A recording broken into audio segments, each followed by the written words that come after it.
Welcome back, ladies and gentlemen. We are here once again on a beautiful Thursday evening to bring you Purple Rain, a women's only Valorant league hosted by GCU and powered by Rockstar. Speaking of which, we would like to thank our sponsors, as GCU Esports and Purple Rain are both powered by Rockstar Energy. Their energy drinks keep you feeling like a rock star and energized throughout the day. We truly could not be putting on this event without them. They have contributed the $5,000 prize pool that all the folks in our tournament are going to see at the end of it. So I don't know how that think this is green, but my Rockstar is it's keyed out. see-through. No, It's keyed out. guys, it's a new flavor. New, dude, imagine if that was how we announced it. Rockstar's like, hey, can you guys announce a new flavor Yeah, for no us? way. Pull it up on stream. But as we get into this game, we have got an exciting matchup for you Yes. today. TMU, who we saw week 1, face up against Carleton, are now going up against North Texas, and the undefeated team currently at 4-0, sitting third in the league, just under a couple of other teams there.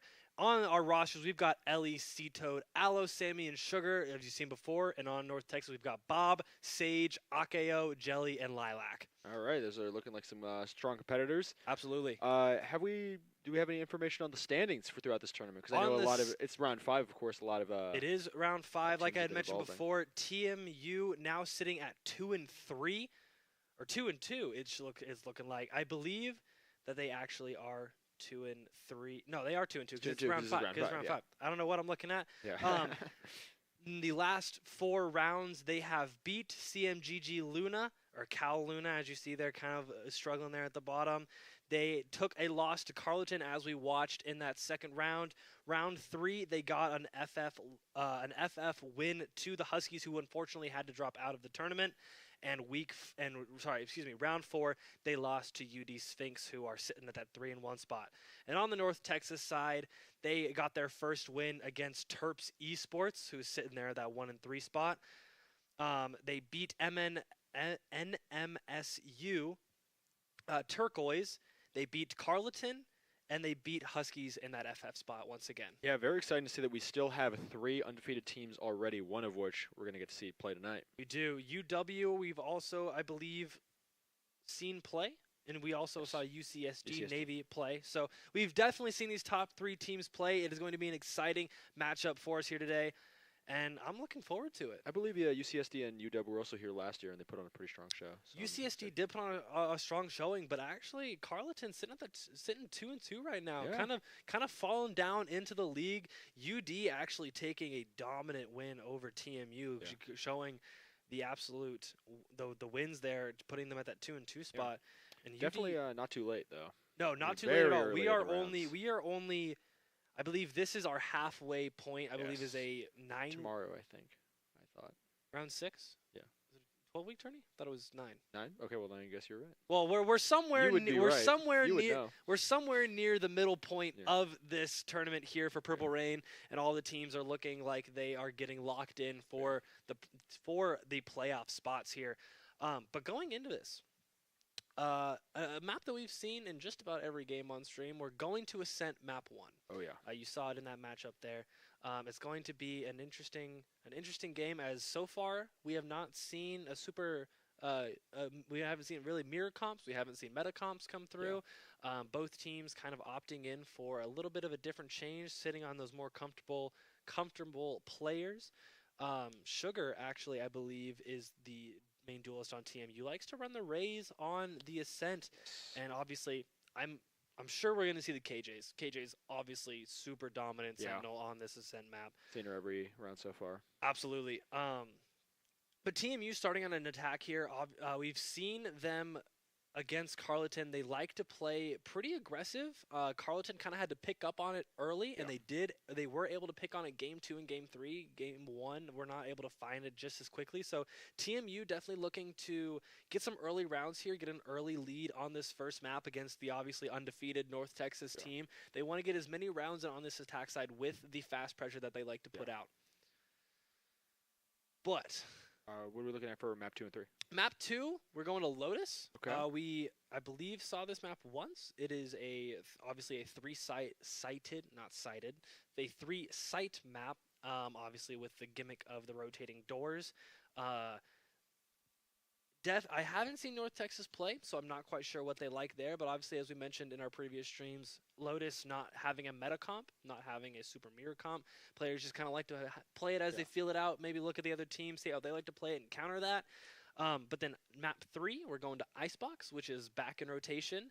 Icebox just having a few new changes. A site not getting too many tweaks, but B site definitely changing a little bit there, having the kitchen. If you know Valorant and you were there for old Icebox, if you jumped out of kitchen, you could go directly right to underneath nest. That has now been blocked off by a massive barrier, not even visual lines, nothing. It is a pure block off. So that the map is a little bit different when you're retaking from the B side. It'll be a little bit more safety on jumping out from the kitchen side, trying to take that nest, but definitely an interesting matchup here. I hope we get to go to Game 3 to see this Icebox.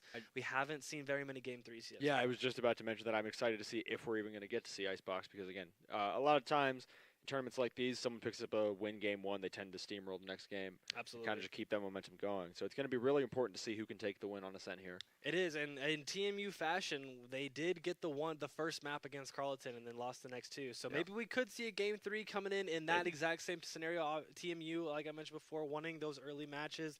But I think now we're just waiting for the game to get started here. We've got all the players in the lobby. We're just waiting on the game to start. Draft here, I'm looking for maybe some more true flashes. I think last time, I believe it was TMU did not have some true flashes. Or maybe struggling a little bit on that attack side with those, maybe struggling on the retakes, trying to get through those smokes.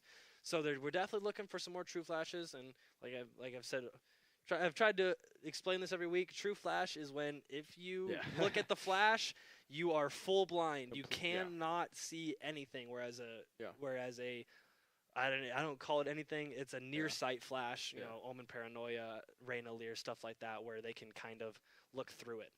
So, looking for those true flashes into this map, especially on those retake side from North Texas here. I'm thinking this is going to be a North Texas win, though. What do you think? You think so? They definitely are. Again, like I said, undefeated so far, and especially on a lot of teams currently in the current standing of TMU. Absolutely. I guess how I would put it. Yeah, absolutely. Like we had mentioned before, we haven't seen North Texas yet on stream, so we are looking for what these players like to play. We've seen standings. We know that they're really good. And we've just seen them take this kind of heat before and pull ahead. Absolutely. Obviously, beating out Carleton, who beat TMU on this map. So, by the transitive property, it is absolutely looking like it will be a North Texas sweep here. Yeah. But I mean, hey, everyone does love an underdog story. Everybody loves an underdog story. I mean, TMU is definitely not out of this tournament by any means. 2-2. They're tied with Carleton. They're actually ahead of a pretty decent amount of teams. Absolutely. I mean, they're sitting at that 5. They're tied for that 5th spot, really. You know, the 4-0s. There's a couple teams that are the 3-1s, but right below that, they've got the 2-2s with the Carleton, with the TMU, who have been dominant teams. Yeah, like you said, with this Thursday and Friday being kind of the half-point period, this is definitely the time that you want to pull ahead if you were tied up right now. Absolutely. And with Husky Phantoms obviously out of the race, they've TMU and North Texas both already getting their forfeit wins from this. Yes. They are looking to keep up the pace on their wins. TMU sitting at 2-2. North Texas having a pretty solid lead. They do have that Husky win under them, so they've got the 4th win from that. So they are looking to continue not losing any games after this, so that they can continue keeping that pacing up into the playoff weeks. Having a cushion definitely goes a long way to make your team 4-0. Absolutely. Oh, absolutely. But outside of that, we're just, like I said before, we're just waiting on the game.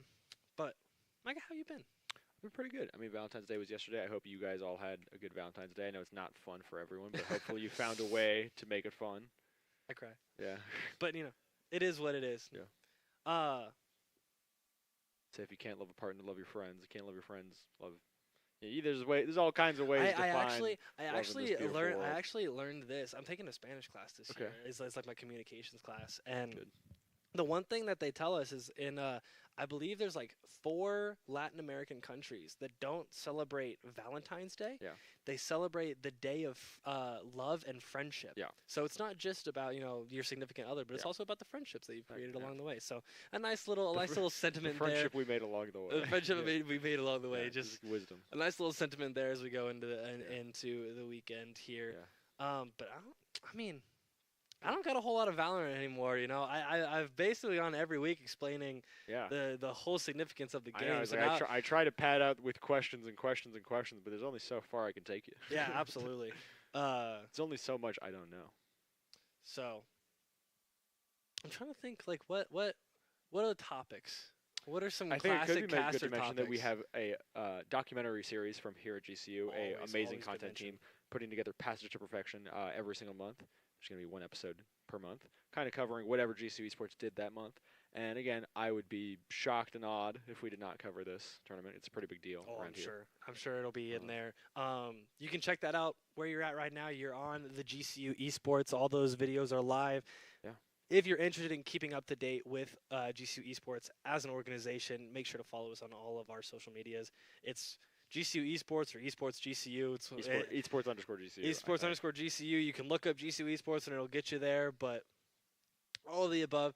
Follow Evan on Twitter. Yeah, Evan Kettler 02. You can find that in the GCU Esports following on Yeah. Twitter. Yeah, got that just Go the to other day. following and kind of just Just select search, everyone. just Take yeah, everyone. follow everybody that GCU Esports do a follows. lot of- Great content. It's We great do content. a lot of good work out here, I'd like to think. Yeah, absolutely. Kind of keeping you up to date in case you aren't following any of GCU's social media. The Valorant team is unfortunately 1-2 in that Legends Cyan B league that Yes. they're running for NECC, but they're absolutely sweeping CVAL right now. They're Yeah. in the top 8. I believe they're top 8 into the qualifiers to make it to Arlington, Texas, Yes. which is the nationals. Obviously for CECC, that is a very big deal. milestone for the Valorant guys to Yeah. take their league. I haven't heard too much about. Obviously, we're Well, not streaming league Oh, this semester. Valorant. I was just going to mention there's also the Arizona Cactus League is a big Oh, project yes, that I GCU think- has coming I up think that down can. the I line. think we finally announced that, Yes. and we can bring it up now. Oh, I've been bringing it up. Well, you've been bringing it up, but it hasn't been Yeah. super confirmed. Yeah. But Western Cactus League is a league that GCU has set up in cooperation with Esports U and CECC. It is a chance for Arizona schools to make it to May Madness, which is the Yes. esports version of March March Madness. yeah. And what we're doing here is we're allowing each team to bring a team of their, or each school, in each school, a team of their own to play in one of 4 games. Yes. We've got, you remember them all? I think it's Smash, Overwatch, Rocket League, and Valorant. You got it. Those are the 4. I was like, do you remember which Oh, one I, it th- is? I, Oh, you I, I, did. th- I think Cool. I got all of them. You I'm got just testing you a little bit there. Oh, okay. I tested Um, me. I thought you were asking which schools it were. I'm like, Oh, come on. no. I was like, come on. Evan, come And on. NAU, U of A, ASU, and GCU. GCU, Obviously, of course. GCU gonna pull out on top on all Yeah, I mean, categories. I was saying, I was like, hey guys, because obviously Smash is my specialty. I was saying, I was like, well, not to obviously unbiased commentary, but when I'm not on the mic, I was like, hey guys, just saying, GC's gonna take home the gold for sure. Yeah, we with are. Smash, and someone was like, can't do it every game. I was like, It is to have interesting that though, because confidence. we're gonna be seeing GCU Smash in a different light. yes. Normally, all you guys see is FFF, and obviously Yes. the tournament that happens every weekend. But we've that not is- we've not gotten to do a big crew battle in a while, so it's gonna be very exciting. It means they actually might be a little bit rusty, but we still have some really strong talent on the team. that I I'm think sure can take 'em a long way. Casey, our coach, has been working crew Oh, yeah. battles with them heavy, Yes. putting them in those 2v2s Used to in be the our specialty. 4v4s. Hey, we're back at it. We're back at it. But yeah, if you guys are interested in any of that at all, if you are from any of the Arizona schools, be on the lookout for that as we come into the following weeks. It will be the 2 weekends, the weekend prior to Yeah. spring break, so it'll be the 8th and 9th, I believe, are the dates, and then the 16th and the 17th. Yes, and we're just are- looking to not only like kind of foster those friendly rivalries these schools have been building up for so long, but also kind of just foster a connection and make our region a little bit more united. Because I remember Jay said something effective like when he first came in, Southwest was the most disconnected esports region he's ever worked in, and so Yeah. we're trying to fix that and help everyone kind of rising tide raises all ships. How everyone kind of Yeah, there's also like together and 90 that. California schools. That Yeah. it's almost impossible to connect with all of them. So Exactly, yeah. we got as Arizonians, we got to come Arizona together. alone, it was like, Yeah. come on, we only got a few. Yeah, but Western Cactus League, I'm super excited for. Obviously, the big thing is Valorant. The Valorant side of Western Cactus League is actually part of what Valorant is participating in right now for that CECC spot. So if the Val guys were to win or were to get their spot from the qualifiers that they're in right now, it would actually be the second team. Yes. It'll be the team to play second in Western Cactus League that actually gets that spot into May Madness. But it also might spell a nice omen for how GC Valorant might do in the Western Cactus League if they're able to just lock that spot. Hopefully, already. but Like, kinda, give them a little taste. we may not end up needing the win, but it'll be nice to have it under our belts anyways. Yeah, you mentioned mentioned the rivalry. You know, it's bragging rights at that point, right? But as we run out of topics here to talk about for GCU Esports, and we wait for North Texas and TMU to get into these matches, I think we're going to send it to just a short break as we wait for these teammates. 5 minutes. 3, 5, however long it takes us to figure out 5 minutes. what's going on with these teams. So yeah, we'll send it to a quick 3-minute break, and we'll be right back with you guys. Bye-bye.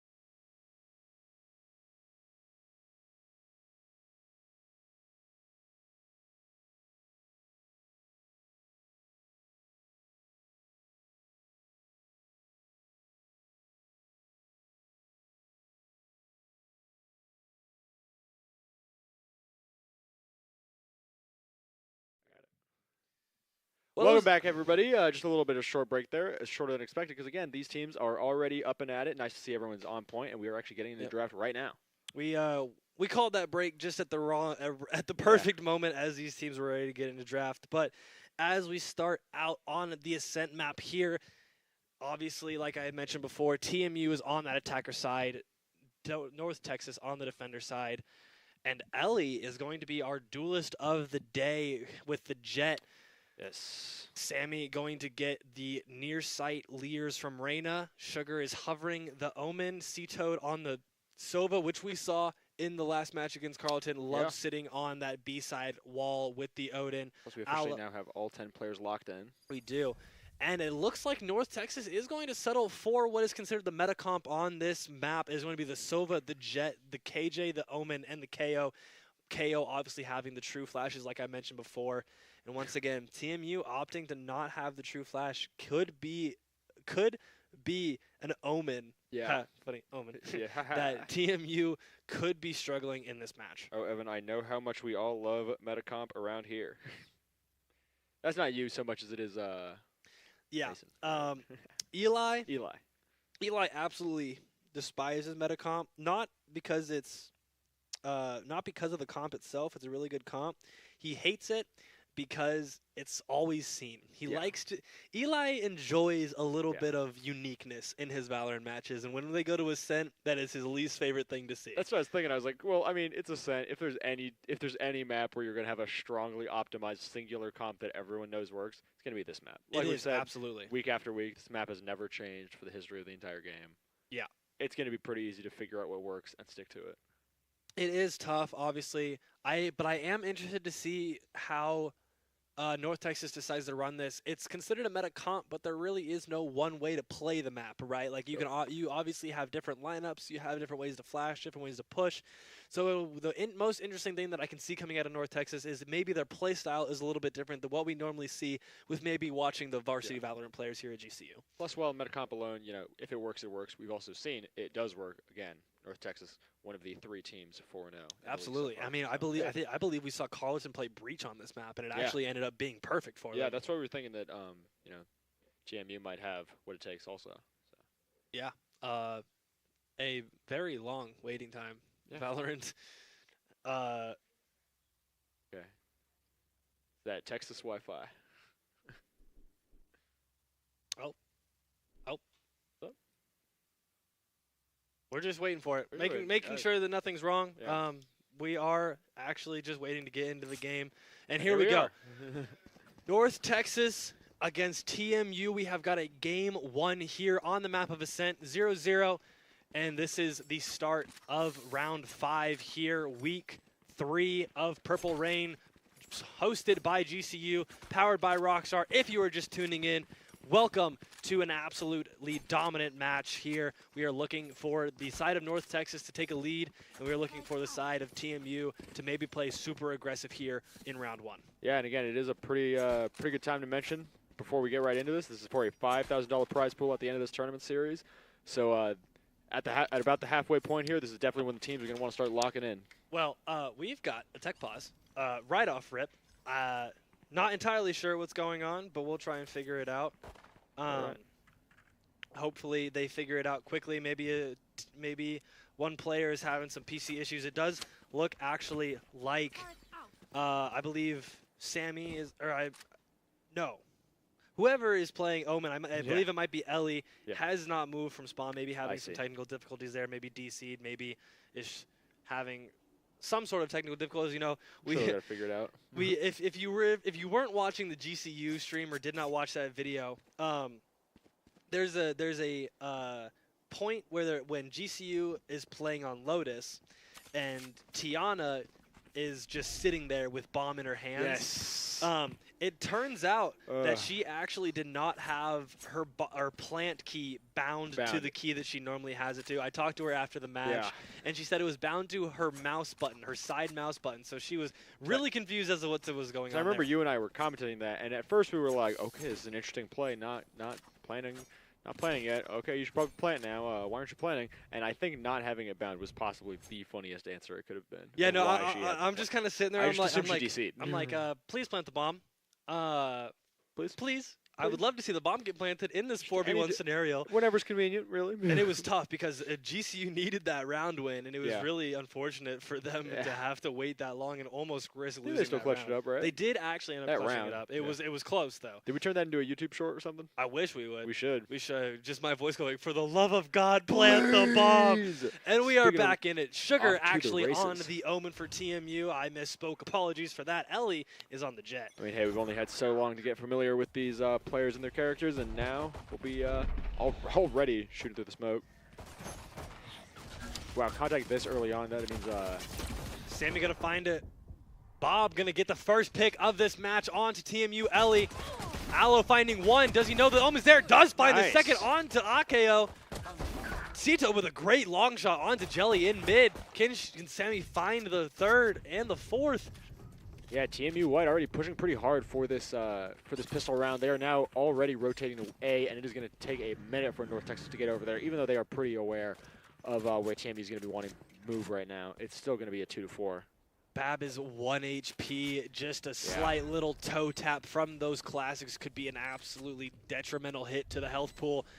But Lilac sitting on the 100 HP, but it is 4 players to the side of TMU. It is looking like this could be the end of round 1. Yeah, Aloe Vera, of course, on TMU was also pretty low, but she got that's why she's kind of nestled in deep there, is to not be at the forefront of whatever conflict's about to happen. And all right, Sammy sitting on Gen and is going to get found out by the dart. They know that there's 1 Gen. They do not know that there's 2 in hell, though. Lilac going to find 1, not going to find the second. And C-Toad getting the collateral kill onto Bob through Lilac. Yeah, all right. Still love that they were pretty much able to find the only kill that was available to them with that last member of TMU. It was pretty strong.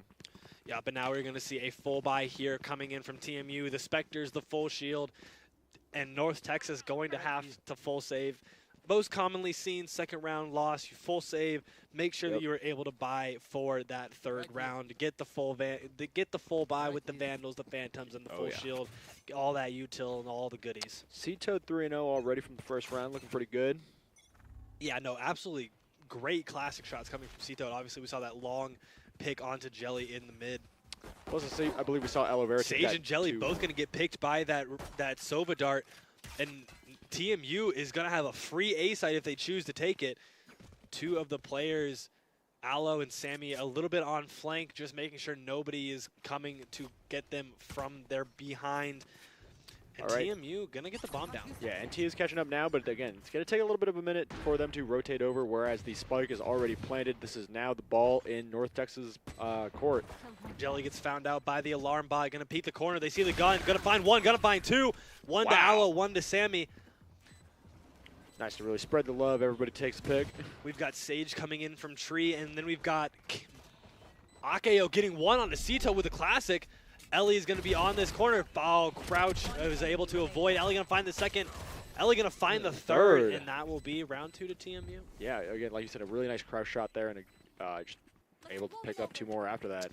Really just boosting the econ even more in TMU's favor. But like you said, North Texas has been saving this whole time. Now is the time to spend big if they want to swing this back. It is. It does look like Sage actually bought a little bit of util in that last round, is going to have to get the light shield. Could be detrimental here as the Spectre does about, I believe, 38, between 30 and 38 damage per shot, and that light shield only giving 125 HP. Could be a tough spot for Sage to be in, but obviously the rest of North Texas has guns in their hands. We did see C-Toad was also on the light shield, but I think they are just pretty confident because, you know, the team's pulling ahead a little bit right now. Everyone else able to take full buys. Jelly is sitting in this corner waiting for anybody to peek out. Ellie gonna smoke, gonna actually get double smoked, and they're just gonna walk into wine, make sure they're clear. But TMU is actually on a default here. They're just waiting to find any information. A smoke comes out and onto mid, but there is no contact being made anywhere. They're not gonna pick up that spike. No, I believe that it's going to be an ace. They are going to look for maybe a mid push here, finding Lilac in mid, but then Sugar is actually going to grab Spike as they leave, but they are going to get picked off, and now that bomb is left in on Cat. That's what I was wondering. I was like, why you didn't pick it up, because now it is going to be a sitting duck for the moment, especially because now their plan is going all awry, as the person they had planned to have pick it up on the way back and swing to B is now dead. But now they're actually going to pick it up and swing to A instead. It's looking like Aloe and Sammy are going to push into tree. Jelly just trying to deny anything that they can. Yeah, gonna have to be real careful around this corner. Fending a couple shots. Oh, Aloe with a great swing. C-Toad actually finds one on site. Bob getting one. Ellie missing the Spectre. Bob finds a sec. Oh my goodness. And with a quick flick to Jen, finds the 4th to end that round. A great buy-up from North Texas. Yeah, we saw things almost still going TMU's way, but yeah, players like Bab, players like Sage, they really clutched up.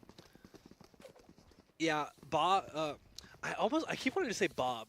Yeah. It feels like it should be Bob, you know, just like Bob, you know. Yeah. But I'm not sure if it's Bob, Bab. You say Bob, I say Bab. One of us will be right. One of us will be right. Hey, a broken clock is right twice a day. Exactly. So. But now, Aloe. TMU having the full buy here, except for Akeo, who has a Guardian in hands. Oh, sorry, that's North Texas. I'm all out of wonkies. Akeo kind of pushed out. Okay, they pushed back into tree. Bob gonna find 2, maybe 3 players with that knife in mid. And now TMU is going to have to choose whether or not they want to fast push this up mid. Making a little bit of noise. They get found out by Sage's drone. Yep. They know at least 2 players are sitting in this mid area. Bob going to pop ult, going to deny access to mid as much as possible. Jelly. All right, pretty strong trade there for Akeo North finding Texas. 2 though in mid from that tree side cubby. And now it is a 4v3 to the side of. And now a 3v3 as Ellie gets one. Bob finds one, but Aloe gets the trade onto Akeo. Down to a 2v2. I mean, both of these teams just trading back and forth, finding one pick after the other. Yeah, TMU really going to have to clutch up and figure out what way to swing this. Of course, they are rotating to A, but North Texas is still covering mid, and they're going to find out pretty quick that TMU has no chance of going to B. So I believe it's not too long before we see North Texas going off to shut down that A push as well. Yeah, a smoke comes out from Sugar here as they push into this A site, clearing off tree, clearing off heaven. And now as the door gets closed, the bomb will go down, and it is going to be a 2v2 retake from North Texas. Bob using that ult maybe a little early, will not have any util to take this site back. Has one flash to their name. And with that, no util left to the side of Bob. Has knife. Nobody in sight. It just seems like a util waste at this point. Sugar has the paranoia ready to go. Already gonna get to the half defuse, and now TMU pretty much has no Aloe choice gonna but to swing, push gonna in. get taken out by Lilac. Sugar gonna find one, gonna swing. No, with 19 HP to Sugar as the bomb is halved. Sugar is going to have to save as the health as much as possible. Is going to swing, not gonna get taken out. You have to swing And now. now Sugar Yeah. knows that Bob has to stick it, and that will be round 3. But Sugar does end up dying, and that is tough. Really, really strong pressure coming from TMU there. Oh, absolutely. That was great play. It was tough, though. You know, Aloe swung maybe a little light off of Sugar's paranoia. That round could have gone a lot differently. Maybe Sugar didn't, maybe Aloe didn't have to die there if they swung off earlier. Swung earlier off that paranoia. But you know, Sugar, clutch scenario, gets those 2 kills and is able to find round 3 for TMU. Yeah, Aloe and Sugar definitely both could have survived, but it was very nice for Sugar to essentially take what was a losing scenario and make it actually unwinnable for the opposing team. Absolutely. For North Texas there. And now another tiles push from North Texas to trying to find anything they can. No damage comes through as Jelly gets ticked just a little bit. And once again, TMU with a free A site. They're going to be covering this cap, make sure nobody is on the flank. All right, spike down. I'm loving these alarm bots from Aloe, just covering the flank as much as possible.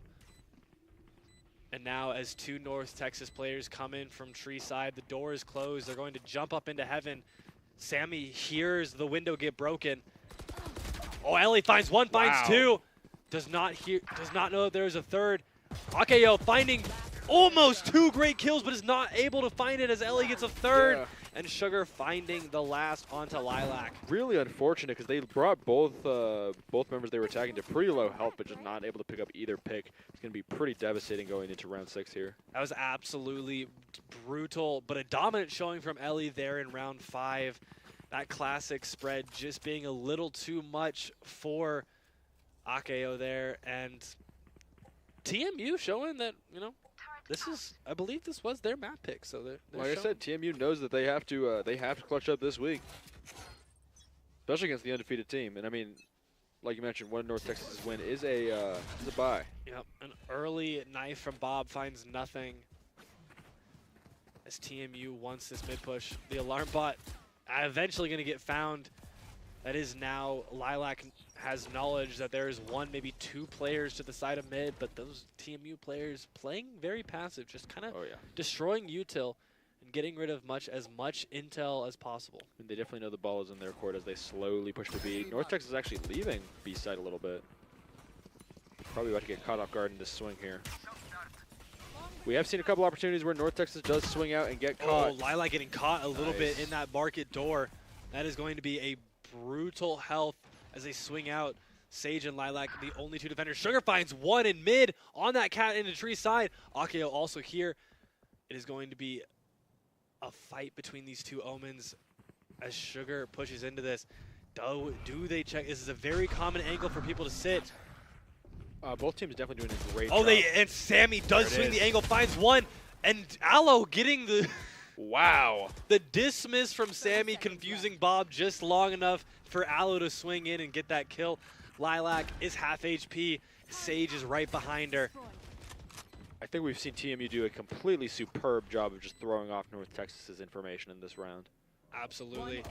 And Sugar finds 1 and C-Toad finds the other. TMU does not care about the 4-0 record of North Texas. Back-to-back flawless rounds. Absolutely. I mean, even with guns, you know, I can see the flawless round coming in on Econ, but coming in on a full buy from North Texas, and it's looking like, I mean, maybe Sage is a defensive player, you know. Maybe they like the Odin just as much as we've seen C-Toad like the Odin. Yeah. So, but I mean, they're back on Sheriffs, they're back on Marshals, and a light buy comes through again, and we could see a round 6 from TMU. Already TMU knows they've got the light guns. It is going to be a fast dash into B. have to throw their smokes down early if they want to get in. Nice, C-Toad picking up his pick, I think through the smoke? No, in the mid. Got it. Sugar finding 1 kill onto Lilac, who was sitting on stairs. Spike already planted, and it is again in North Texas's court, but they are down 3-5. Ooh, Jelly taking a little bit of damage there as she dashes out.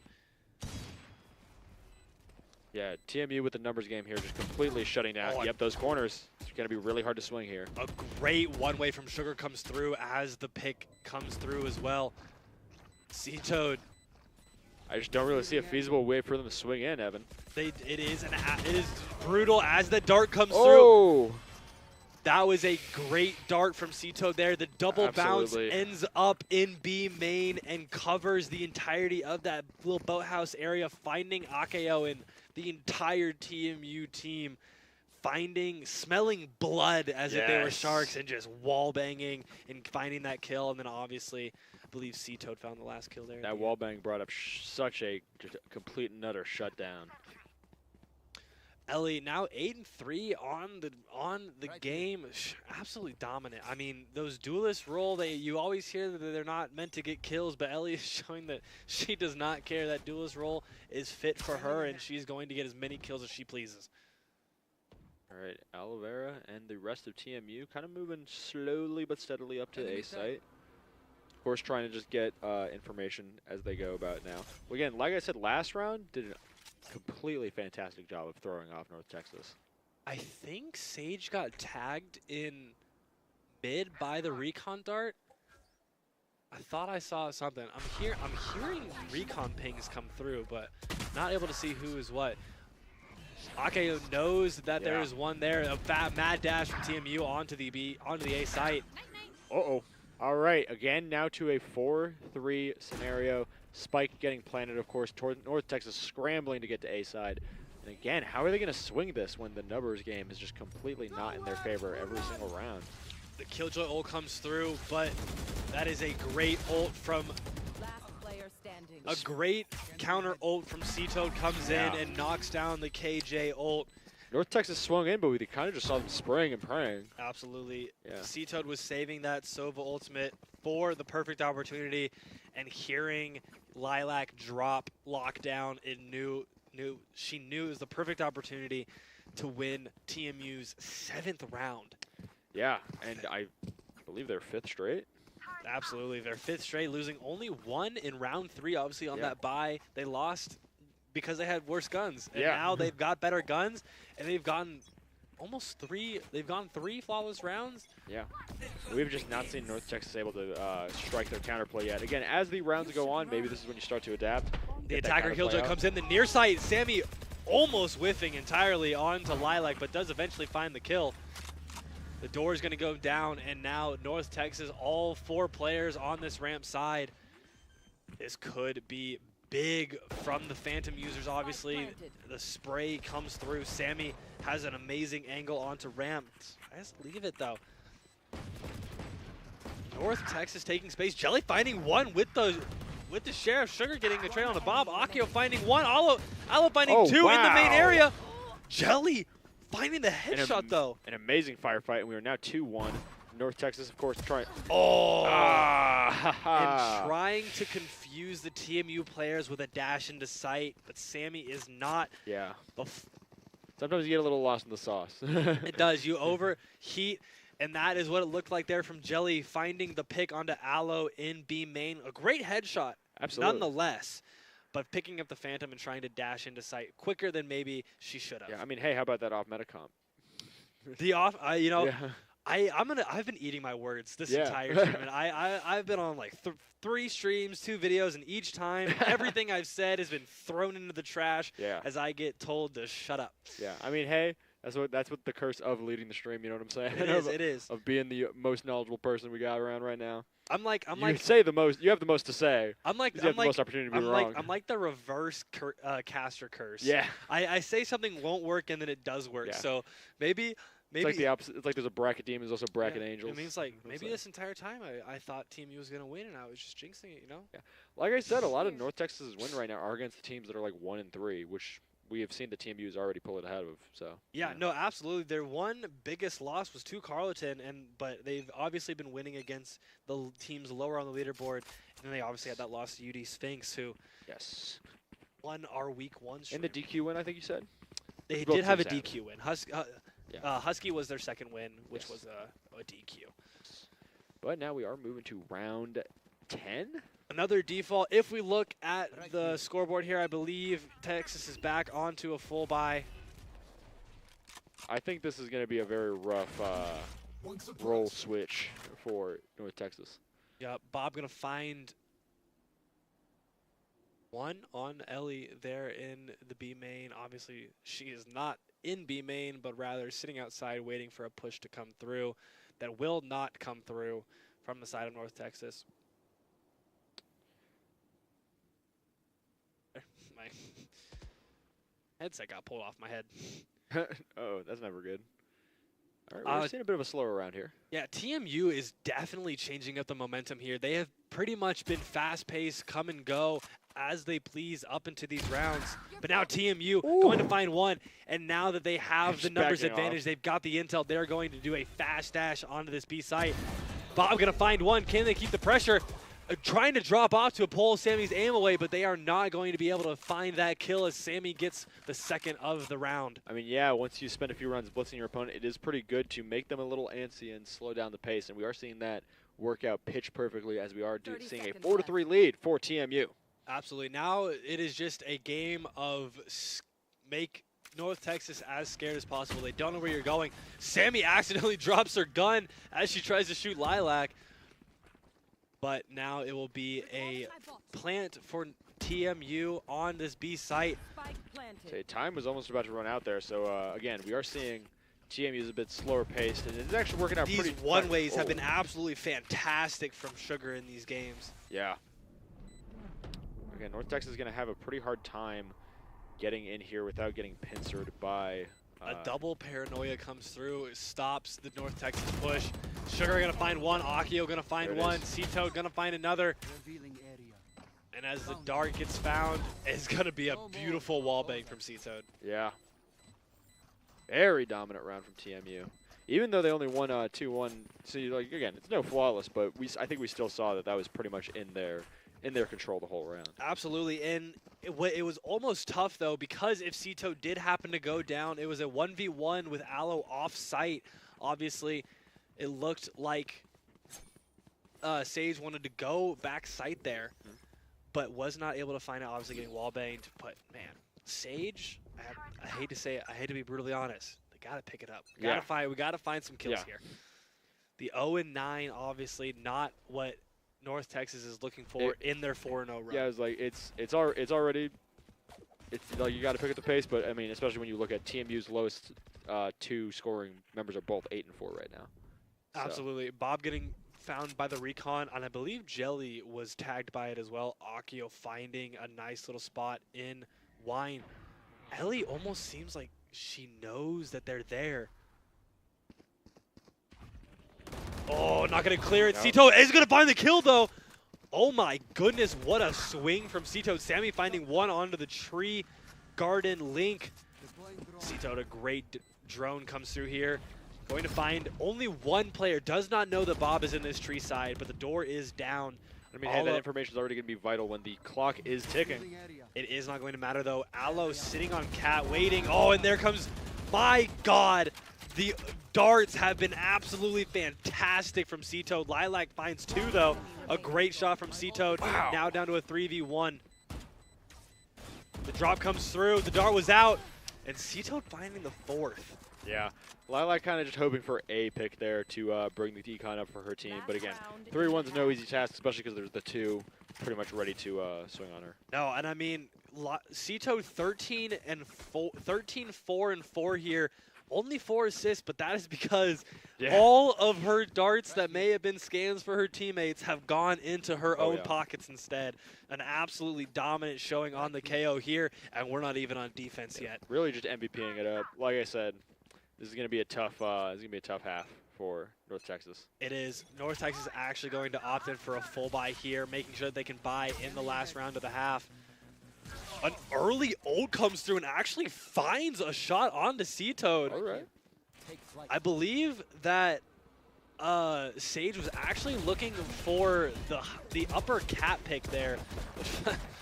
As C-Toad rotates out, gets hit for 80 HP. Not what they're looking for early on in these rounds. Yeah. All right, NT kind of just trying to cover all their bases. We got 2 in mid, 2 in A, and 1 in B. So, I mean, what can you really do but hope to wait out the information? But again, TMU is deciding to slow down the pace just a little bit. Because I think the more they keep changing up what they're doing every round, the more it is going to make it hard for North Texas to adapt. It's brutal, and as you can see, looking at the map, Lilac now has no util on B. If TMU wants to take that site, all it's going to be is a gunfight. We are seeing them rotate that way now. Yup, Sammy is going to stay. And now as C-Toad ults the back site, it is going to be a dash in. The blind does not hit Ellie as the kill comes through. Do they find Lilac on site, or does Lilac get a couple picks here with the Bulldog? It's going to be absolutely They have crucial knocked their for boathouse. Yes, Lilac finds one, but Ellie rotates in from the other door, does find the headshot. Jelly. That was a very crucial kill coming from Lilac, but I mean, the trade. It was. So. Sammy is behind. They have no idea that this rotate is coming through. All 3 North Texas players are on site. Sammy is slow walking. Jelly finding a great wallbang onto Aloe. Sammy finding a kill onto Akeo. Oh, great dismiss from Sammy, just trying to delay as much time as possible. Oh, a great kill from Sammy. And there it is. Round 12. And now we are going to be switching over, but I mean, an 11-1 lead. That is going to be very hard to dig yourself out of, even after switching out to defense. I thought, oh, was this not the last round before? That was last round, actually. I misspoke. I apologize. I thought it was 10-1. It was a little, or sorry, wait. Yeah, no, yeah. I thought it was. That was last round. I thought it was 9-1, and it was 10-1. Yeah. Point was, it's going to be pretty tough to swing this, even though now they are going to be on the attacking side. Yes. Bit of a momentum switch inherently. 11-1. It's hard to dig yourself out of. Pretty close to match point already for TMU. We are 1 round away from match point, 2 rounds away from a TMU win in map 1. And I think this might be just start thinking might be the time to start thinking about what you're going to be doing on Lotus. Absolutely. And I mean, TMU wins the first set of pistols, right? And all they have to do is win the second set of pistols, and they win this match. And that was exactly what TMU wants here in this first map on Ascent. Yeah, because it's not just an 11-1 lead. It is a 10-round cushion, essentially, while you only need 2. Absolutely. North Texas has to win. If Akeo finding the first kill on a Sugar, that is a big entry frag from North Texas, but Aloe's Killjoy bot as they are 1 HP. Oh my goodness, a great swing from Ellie. 2, 3 TMU players collapsing in mid, finding Lilac. I definitely would like to shout out the praise for Aloe. She has definitely been doing a pretty good job of trying to keep this under control. The Dart gonna find 3 TMU players in tree. Sammy finding 1, Ellie finding another. The trades come through. Aloe with the final kill. Yeah. TMU is a single round away from an absolute dominance over the undefeated North Texas. Look at the KDA, really. I mean, it really is a tell-all story. It is. And it's an unfortunate game for Sage here. 1 in 12 on this map. And especially with Sova on defense. Sova on defense is so dominant on this map. Plus, You sit B-side main, you throw a dart, and you spray down. But we didn't see a single Ares or a single Odin come through to spray through those walls. And again, the lowest scoring members of TMU White are still both 10-5, doing a pretty strong lead to. And C-Toad is gonna show Sage how to do it. Finding Lilac in tiles, that was a great dart as it hits early out. They were expecting a B push, but it looks like a heavy A push from the side of North Texas. I'm not sure how I feel about this heavy B presence from TMU. They're going to find Lilac, but they don't know the other 4 players are on the A side. Yeah, the thing is, I think this is about when we're going to start seeing them rotate through mid, however. Though they might catch the KJ off guard. Yep, there it is. C-Toad. There's that pick. The 2 HP, however, that is if I'm being brutally honest, that is basically the same as having a dead player. Yeah. But Bomb just now going down. Oh my goodness. North Texas had such a late push. Jelly gonna find one though. The swings come out. C-Toad finds 2 and Aloe finds 1. Oh my goodness. Complete, utter shutdown. Did not expect the swing from window there. And TMU is gonna take game 1 13-1. I will say Oh my goodness. I will say it again, Evan. Complete and utter shutdown. That was a completely dominant, completely convincing match point for TMU there. Not even match point. That was a dominant showing. Absolutely. One single round that they lost because they had worse guns. Yeah. But it does not matter because the rest of the game, they had better guns, they had better mindset, and they had better gameplay. That's what I said. I am not a professional Valorant player. Far be it from me to tell you what to do. But if I go down 10-1, I start thinking about what I'm doing in the next match. Absolutely. And I'm going to hope that they have done that and they have a solid game plan going into Lotus, or we might see a massacre out there. Yup, and we are going to let them figure, and we are going to let both teams figure out what their decision is for Lotus as we go into a short 3-minute break here, and we'll be right back with map 2. Ooh.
Welcome back, folks.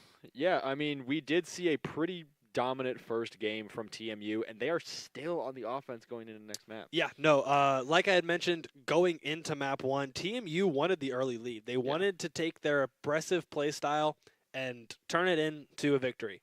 And they more or less did that, ending the half 11-1, and then taking the next 2 rounds, obviously, on the back of C-Toad in that final round, finding 3 picks to the only 5 players that North Texas has to compete with. Yeah, I mean, I'm sure that last round is bound to get clipped. I mean, with the spray we saw at the end. I hope so, because it was absolutely great from C-Toad. Ellie was playing really. Honestly, their entire team. Their entire team was positive. Yeah. The only struggle really was North Texas could not find their picks. I mean, They really couldn't. They were really losing their gunfights throughout that entire map, which is interesting because as much as I hate to say it, they're 4-0, right? Yeah. You see 4-0, you're like, wow, that's impressive. Undefeated. They're undefeated Yeah. and they're only one of 3 teams to be undefeated. You expect something out of them, Yeah. but TMU showing showing they got to pull ahead, and that's what they're doing right now. you call it too early, Castor curse, I guess. Sorry guys, it is. Like I said, I mean, if you're the one here who can say the most, that means you can be wrong the most, and that's the unfortunate. And curse. I am wrong so far. Yeah, let's just put it that way. I am wrong so far. Yeah, watch us be wrong now. UT just takes it back all the way. Right now, I mean, we saw it week 1. TMU wins Yeah. map 1 and loses map 2 and map 3. So, North Texas, have they figured out TMU's playstyle well enough to go into Lotus feeling confident that they can compete with the oppressive playstyle that they put in so far? Yeah. Obviously, maybe a little bit more denial. Lotus is a map where, like I've said before, it's so hard to tell who teams are going to play.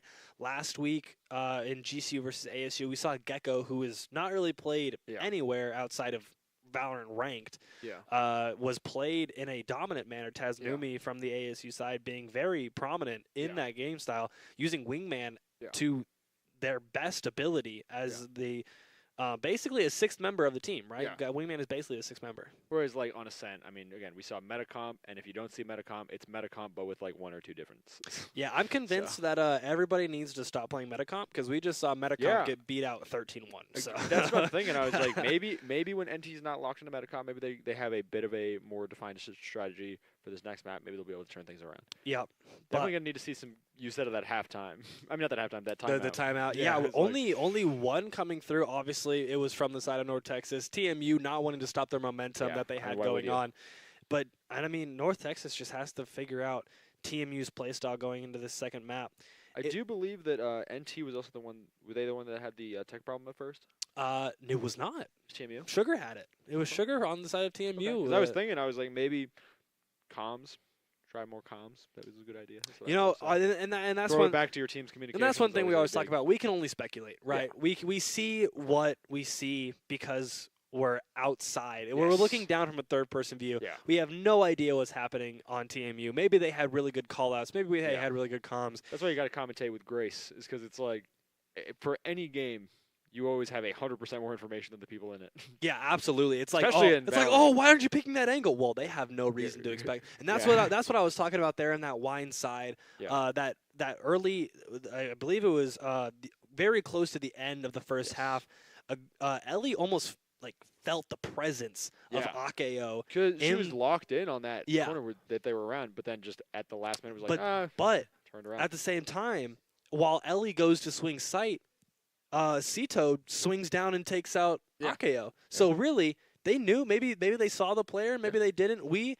Because we can see everybody on the map at all times, we don't know what their mini-maps look like. Exactly. One thing about Valorant is if the character is seen by a player, they show up on the mini-map. So maybe Akeo got noticed there early on. Yeah. We have no way of knowing. But now we get to go into map 2, which is Lotus. And the draft. Already locking in. Wow. Bob is hovering the Gecko.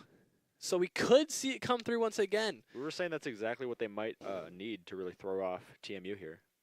Absolutely. Sage is going on the flashes now. We saw Bob play KO on the Ascent map, obviously being that primary flash. It's looking like Sage may be our primary flash of the game today. TMU, we're seeing the double rays come through. Rays really prominent on this map. There's a lot of verticality that the satchels can be super helpful with. KJ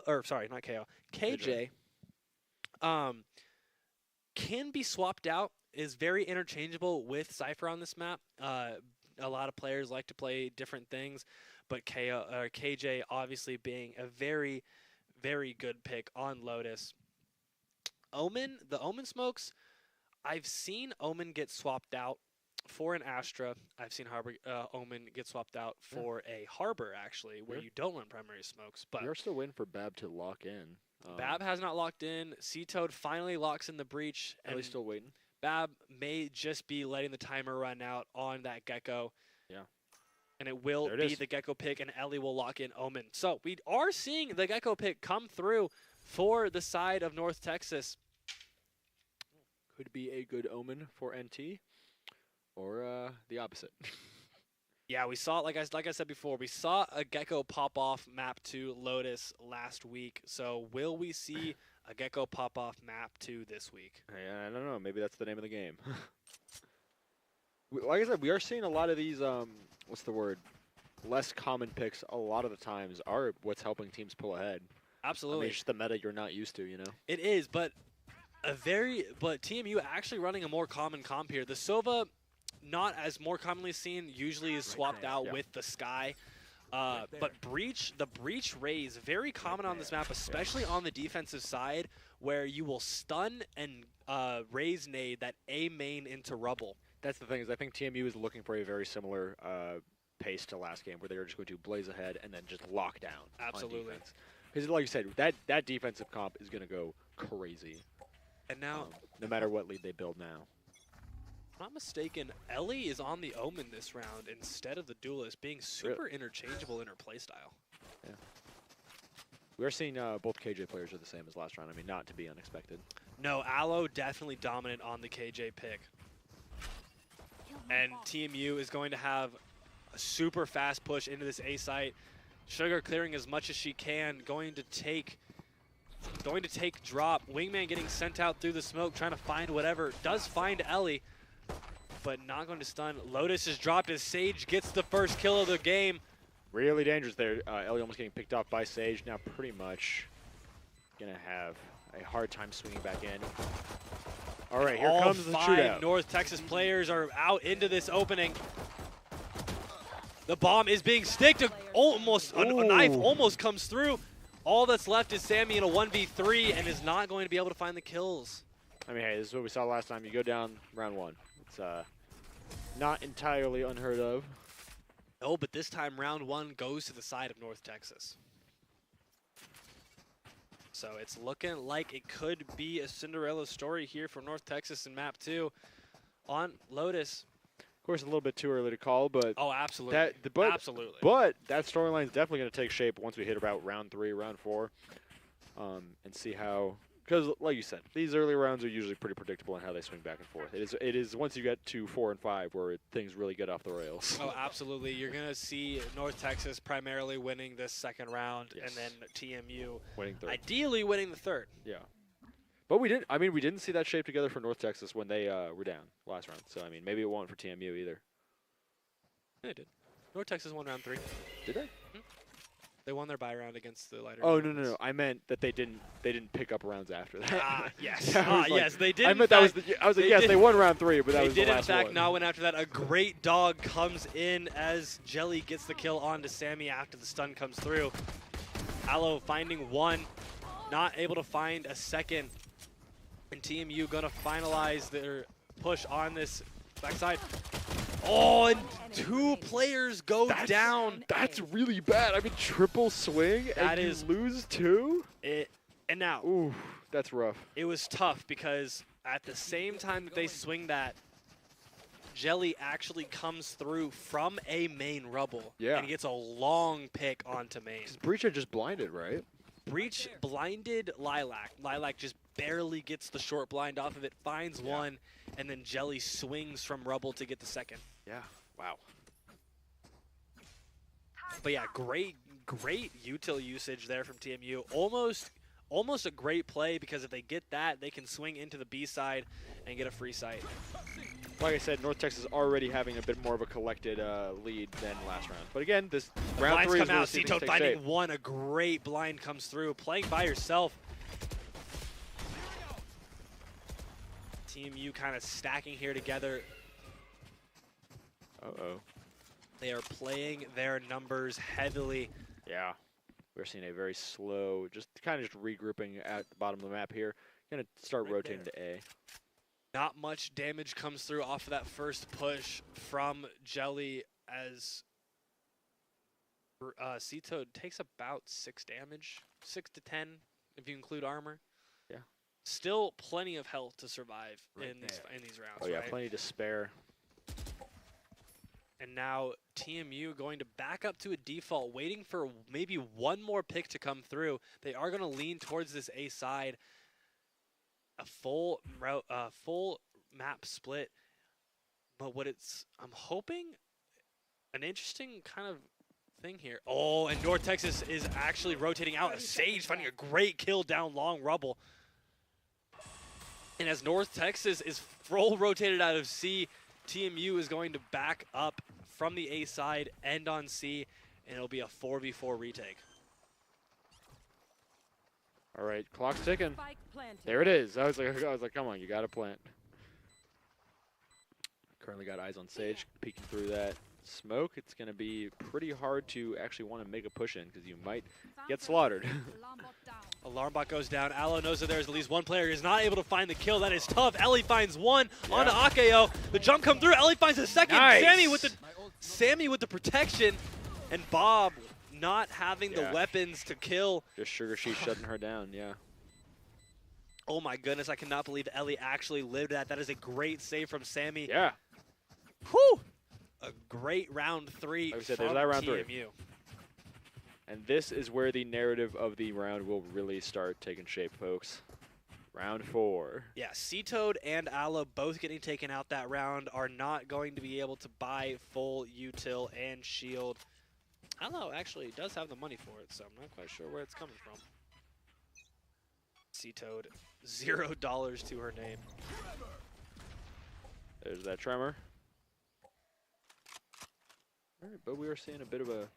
Most of the team slowly pushing up to C, trying to collect some information where we see Dog comes out, and reach. North Texas playing very aggressive. This could be horrible, and that is an unfortunate timing as the blind comes out. Yeah, I was like, honestly, yeah, that is a pretty good, strong counterplay from North Texas. Just kind of go up and get in their face. And now Bob with 3 picks. It's all left to Sugar. Oh, no, and... There's that flawless round. That is exactly the kind of counterplay that North Texas needed to pull out of their pockets.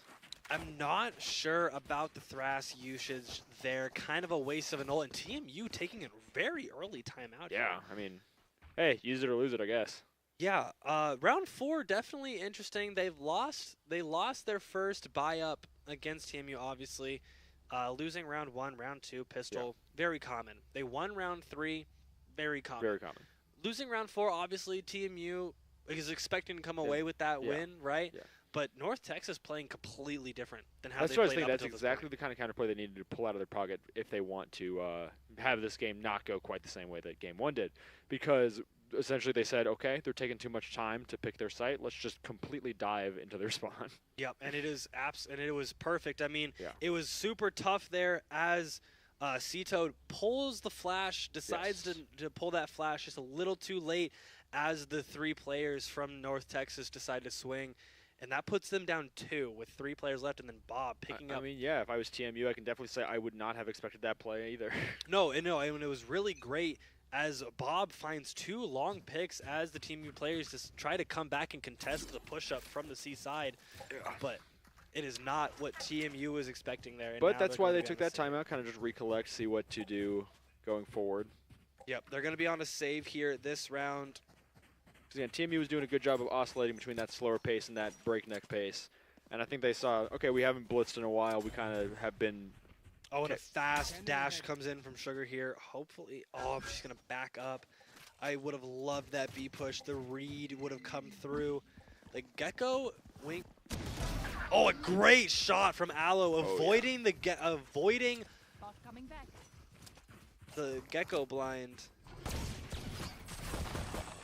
And this is going to be making a lot of noise. Push here. 3 players from North Texas are on the rotate here. Yeah. Jelly finding Sugar. Lilac finding Ellie.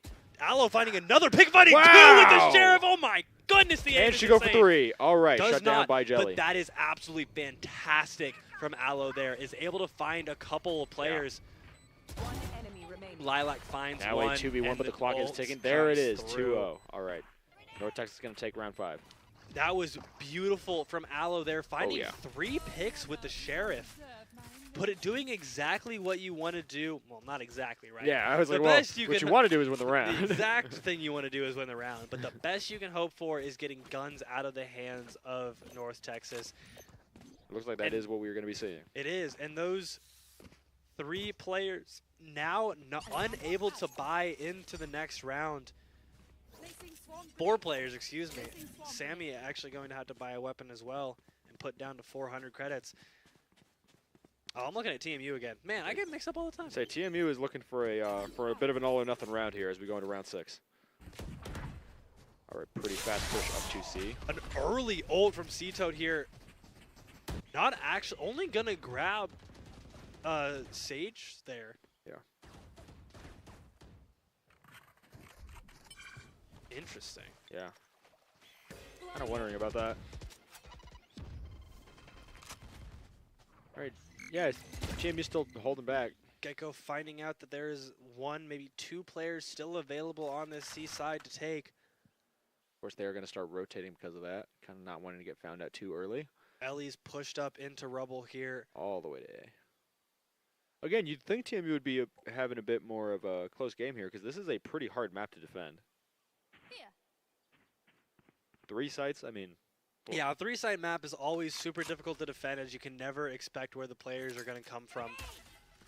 you also just always spread through. too thin. All right, here we go. They are now on the case. Last time we saw the oh, Jelly trying to read where the bomb is planted does not quite.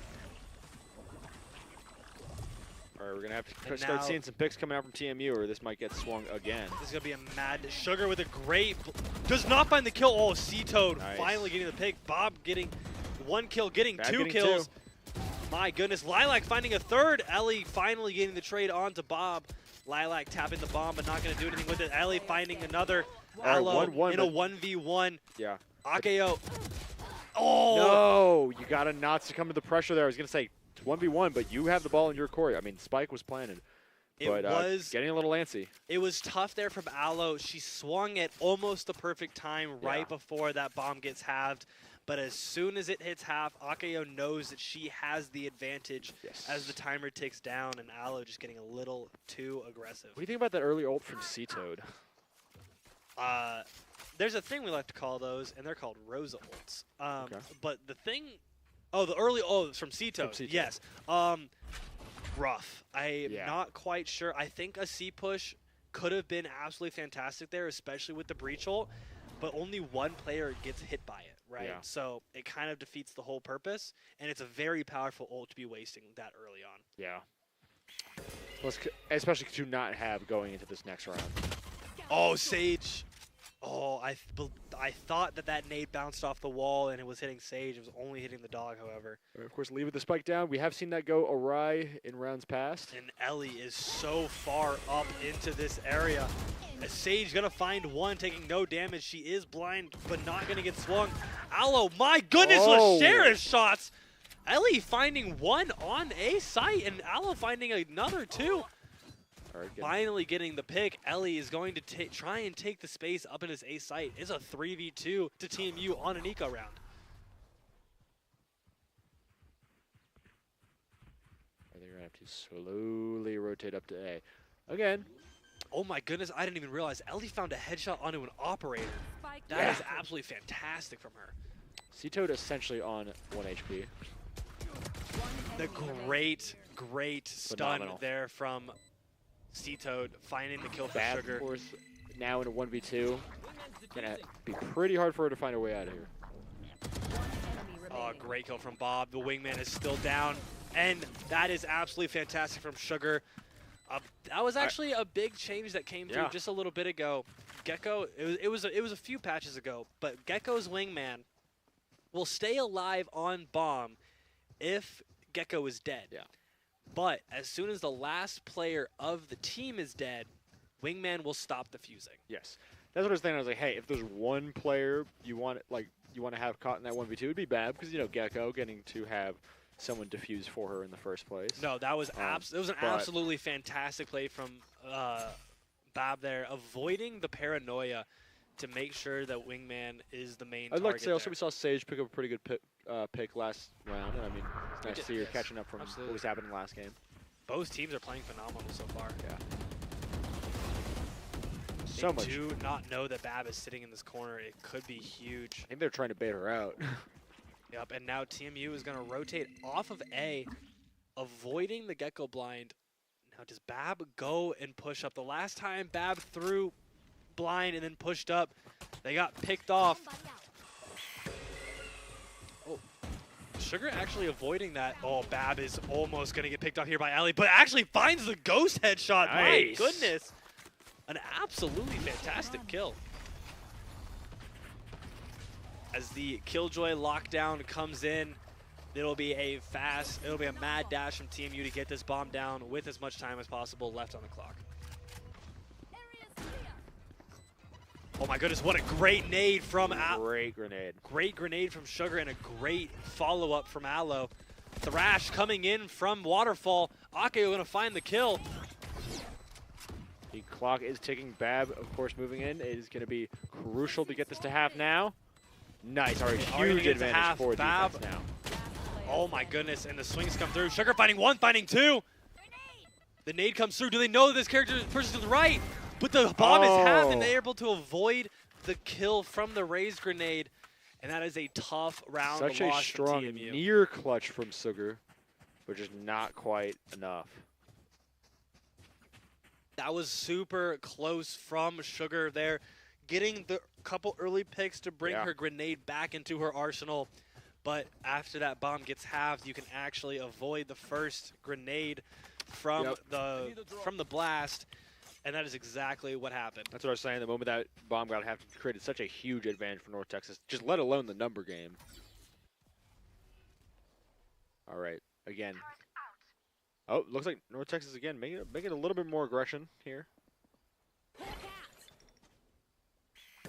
It could cost them the round, but I mean, we have seen their aggressive plays work out pretty well in the previous rounds. All right, we're gonna have to see a double swing here, but they do not know that Sage is being accompanied right now. And I mean, I'm not sure how I feel about the fast util usage from Sage.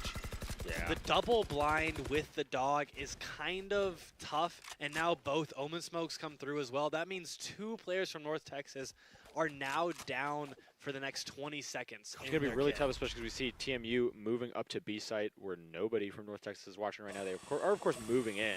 Yep. But like you said, their team is going to be crippled from having just no utils to match, really. Boombot going to get taken out early. Jelly might want to swing back in here. Akeo getting a flank kill onto Aloe. Jelly finding one onto C-Toad. Oh, great kill from Sammy as she finds the double headshot. Jelly finding one more. Ellie is stuck on the outside of this Killjoy ult. All right, really got to stop from the half here. Now Plas to play in a 1v3 scenario. Finds one, is not able to find the second or the third. They're doing a good job of picking up those kills in the late end of the round. It's just about getting the trades in the actual gunfights themselves, where North Texas is winning pretty much all of those. 7-2, not brutal. 5-point lead. But not what you want to see either. Yeah, I mean, it was a great swing from the seed link door onto Akeo. Or sorry, on Akeo onto C-Toad. But yeah, I mean, TMU just has to be on the lookout. Obviously, they're playing North Texas's map pick.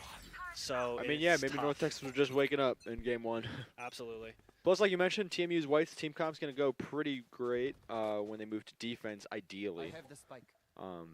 So that half is going to be pretty crucial as well. Again, pushing the B. I feel like we've seen a couple B pushes in a row. It might be time to start switching to TMU has finally realized that North Texas is just leaving this B site completely open the entire time. Yeah. A great blind comes in. Do they find anything off of it? They do not.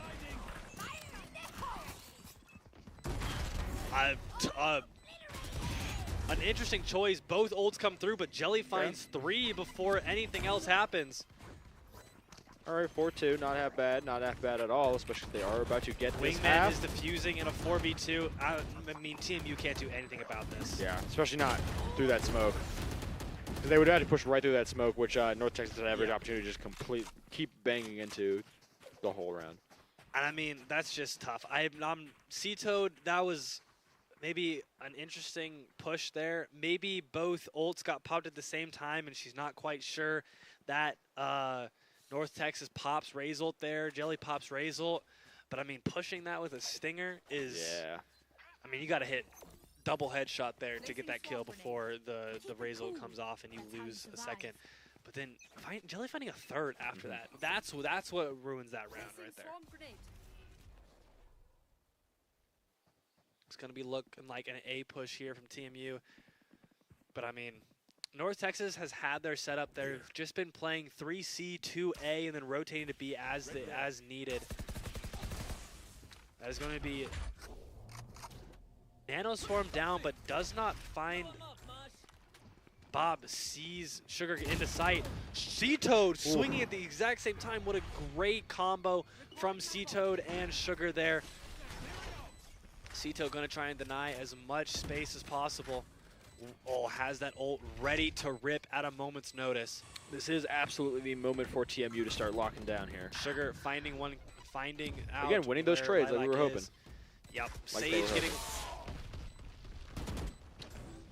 Oh, C-Toad finding finding one. Nice trade from North Texas. That was super tough from C. Oh my goodness! Wow! Great transfer from Aloe. MVP Aloe back at it again. That was a tough read from C-Toad there. I'm not quite sure that she saw the paranoia move in behind her. Yeah. Or heard the drop after or from Akeo there, but definitely could have lived that if she chose to take the other fight first. But obviously getting the kill onto Jelly was exactly what she needed to win that game, to win that round for TMU. TMU is looking for an 8-4 half here. North Texas wants the 9-3, and it is going to be anybody's game. Yeah, this is absolutely a crucial round here. We're seeing most TMU push up to A, but faking a little bit by having Breach pull back. Oh, this is tough from C-Toad. If she gets picked off here, she's got the bomb, and North Texas will have the numbers advantage. They are pushing it. The gun is out. Does not That's find it. it. Sammy is there to trade, though. That is a great trade Yes. as TMU wants to rotate out. Again, TMU needed to be picking up these trades, and they are starting to get them. But North Texas still kind of, it's a winning trade for them. I mean, they did kill the Spike carrier. Take out Breach early is pretty big. It is, however, it is actually probably one of the most detrimental there, as that is a lot of entry util leaving TMU's arsenal. Yes. But they've got an even better one in the attacker, KJ, as it forces North Texas players to completely leave the site or risk being detained. TMU gonna get this bomb down. We've seen this happen before, but it has gone horribly the last time. So All right, now, Spike planning. Now they're going to take position, try and bait North Texas in. Winning this gunfight might mean winning the whole game. is a 4v4 from both sides. Sammy avoids the paranoia beautifully. They hear the players running. Does the swing come through? The swing comes through, but Bob finds one. Akko, all four players are dead as Lilac finds Aloe in Bad trouble. takes two. We're in a 9-3. All right. Gonna be switching sides. TMU's, maybe their defensive team comp will swing it back around for them, or North Texas will be able to keep pushing on this momentum and take home their own game. Yeah, I mean, TMU has not been showing the dominance that they were on the Ascent. I mean, yeah, if this keeps up, it looks like we might go to Icebox after all. Yeah, and I mean, on Ascent, they had a great aggressive push. They had the lockdown on the post plant, and they're just not showing that on Lotus. Absolutely not. They're getting picked. They're getting these picks. They're getting picked early. North Texas finding the numbers advantage that they need to just kind of hold down the site as they see fit. And now North Texas taking the offense here is going to be a huge shift in momentum. Because, I mean, it essentially makes it so they control the pace of these matches now. Oh, a great stun, but actually Sammy not able to find any kills off of that. Sage is going to dog into the A link. Going to find two. Only gonna stun one though. Jelly finding one. TMU finding one, two. C-Toad finding the third. C-Toad finding a second on the fourth player. And Sugar with the nade finding the last on Akeo. Just as we thought, maybe this defense is what TMU was banking on. Post-mortem. Well, that was always a fun little Call of Duty perk that you could have post-mortem. Yeah. I hate that. I hate that perk so much. It was the only perk that you could ever use to avoid getting teabagged. Yeah. Because the moment they go to teabag you, oh, grenade in your face. I mean, you know, anti-teabagging measure is probably a good thing to implement in any shooter. In any shooter. But now it's just, you get banned. Yeah, exactly. And that's not as fun. It is not. On the offensive here, with the better guns, TMU is going to try and take as much space as they can on the A side. But North Texas is on the C side of the map. Ala, the only one available to take this fight. And all of her util now down. She's just going to have to play back, wait for her team to cross. But there are now two players in Waterfall and one holding the B angle on the rotate. Ellie actually still in rubble. I love this read from TMU, not over-rotating, making sure that any site at one time can have two players. And now Sugar is back. Oh, Ellie's actually going to get taken out early, and now it is a brutal gun to the side of... Wow. That is tough from TMU, losing two players to just classics and simple weapons. And now it's a 4v3 retake. They've a great headshot from Sammy, but it's not quite enough damage. Really nice plant here from North Texas. Unfortunately, they do have a KJ on about 1 HP. It's going to be looking pretty rough here. All players are blinded. Sammy has no idea where she's aiming. Yeah, it's a complete spray and pray. C-Toad Honestly, is able to find one kill. Finding Akeo from Aloe. Sage is in main. C-Toad's going to find it. Jelly's going to get the trade, but Sammy is there to finish off the round. Just enough time to defuse. Just in the nick of time. That was stressful. That was a yeah. was a nail biter. TMU is hitting themselves right now. Yeah. Losing those two guns early on is not what they wanted to see. I like the read from Ellie. However, getting caught out by that Gecko is tough. You can get caught out by the near sight and still win those fights with the Spectre. You get caught out by that Gecko flash, you can't see anything, right? Yeah. So it's a tough read. It's a tough loss. But in the end, TMU is able to find the win on the back of Sammy. Dart coming, is ready to hit this mound side of sight. Sugar finding a couple players. They've got the better gun. She's got to avoid dying. What is your answer? Yeah. 9 and Sage 5. with a gun in hand has been playing much better this game than in the previous game. That's what I was saying. I was like, she's really been picking up the pace. A big swing. Sugar finding a great headshot. C-Toad is now 1 HP though. Has got to avoid dying to these players. The blinds come through, and now there's going to be a final on the C side. Jelly finding a kill. Sugar's boombot getting the kill on Jelly, and that is a great hold from TMU, keeping the numbers advantage, even though C-Toad goes down. Not only keeping numbers, but pretty much completely shutting down C-Site for North Texas. They're going to have to swing around. Yep. TMU has all their players on this C side, and now as the drone comes out from Sammy, they're going to realize that nobody is here, and North Texas has got a mad dash to this A side. Yep. Here they go. Cover going out. The bomb is going to go down. TMU is going to hear it getting planted. The quiet slide from Sugar. She's in drop. I think she got headshot there. No, actually, she didn't. Really rough. Really, really rough. All One right. kill. Oh, that's such a narrow miss, too. I think it was the crouch shot. I'm not entirely sure what just happened there because C-Toad's, or not, sorry, Sugar's gun just kind of, like, she just kind of kicked up. Flicked up, yeah. And normally that's a sign that she got headshot. but she was full HP. Yeah. So I'm not entirely sure, because that could have been a really Sensitive mouse. if she gets that kill onto Lilac in tree, Would have been a different story. that round goes to TMU. Yeah. But unfortunately, not able to find that kill. Lilac is able to get 2 picks from tree, and that will be the 10th round for North Texas.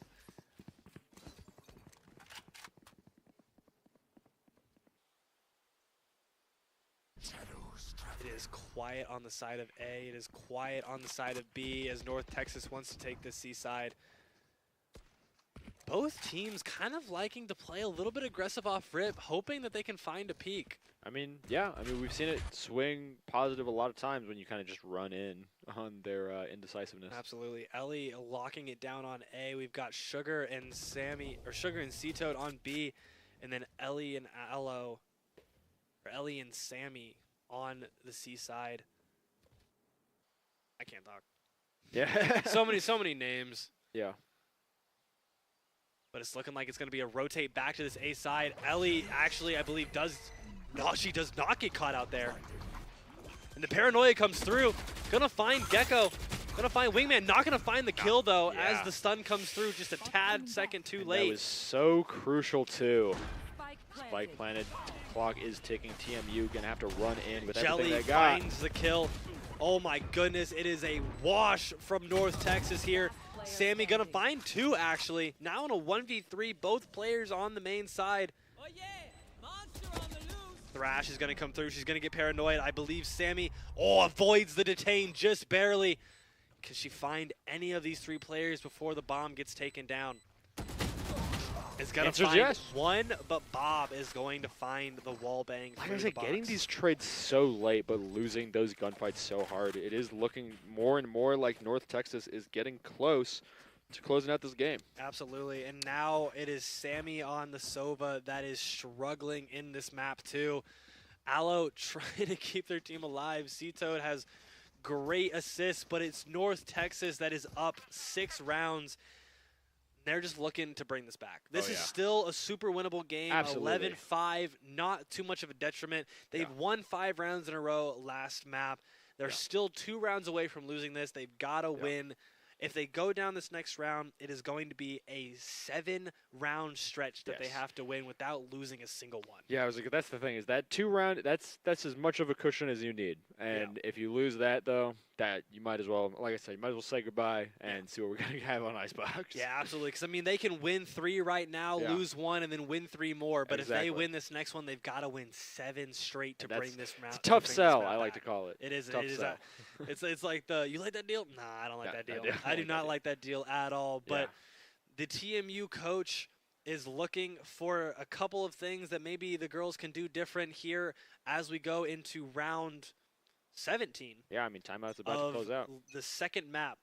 Now, if this map does go to the side of North Texas, TMU still has a lifeline on Icebox, but they are looking for the lifeline right here. They do not want to send this to a game 3. They want to go out. They want to drink their Rockstars. They want to get their dinner, and they want to have a win on the undefeated North Texas team.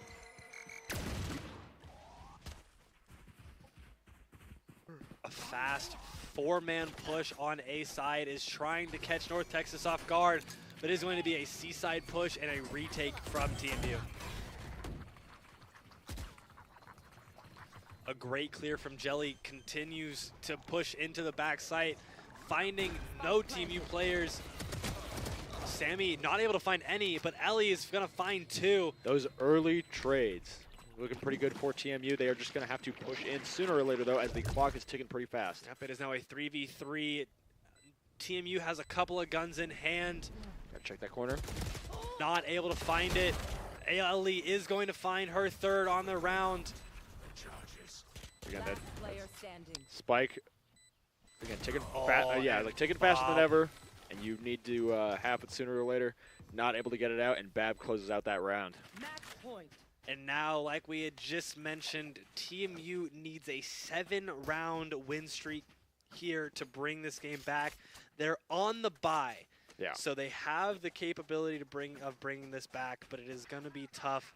Yeah, they can definitely win this next one, but what they do in the 6 rounds after that, Absolutely. Akeo is going to get a bye so that North Texas is on a full bye here So in the final rounds. Aloe and Cito actually only on Spectres is going to be a tough round to win for TMU, but they are looking to win it to take this game on.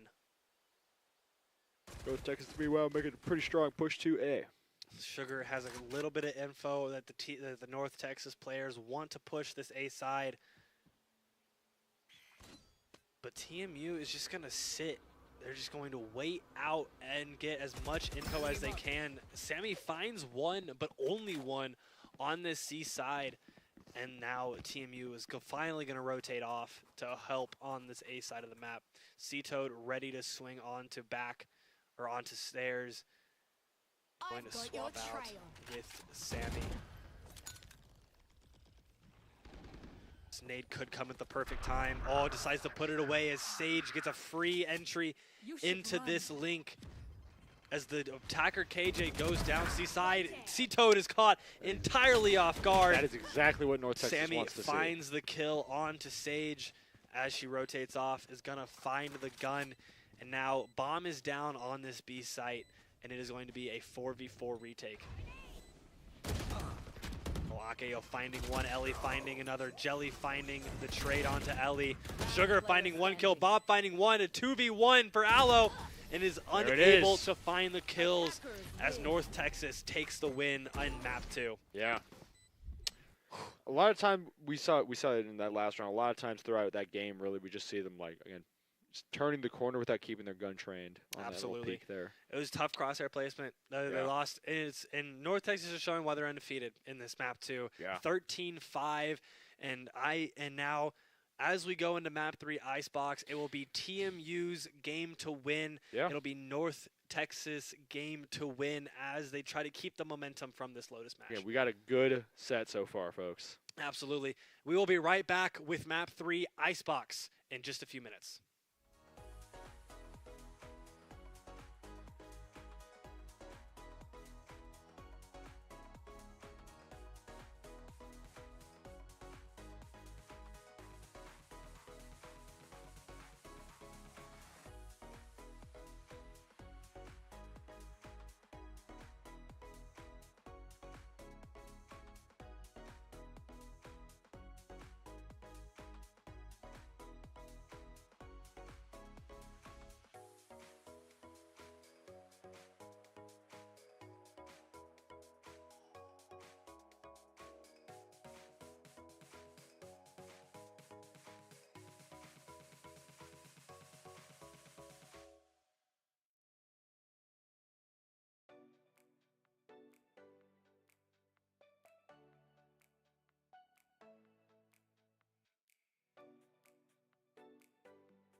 Welcome back, folks, to Purple Rain. We are going to be looking for a Game 3 set here. It's pretty strong showing so far from both teams. Of course, a complete wipeout Game 1, and not too different Game 2 from the opposing team. North Texas really switched it up from how they performed in Game 1, and now it's really anybody's game here as we move to Icebox. Yeah, no, this is definitely a matchup of the ages. TMU only 2-2 on the season, while North Texas is 4-0. Yeah. That first map being an absolute show to the side of TMU. Yeah. They're looking at North Texas saying, "We got you." Yeah. You know, you're nothing to us.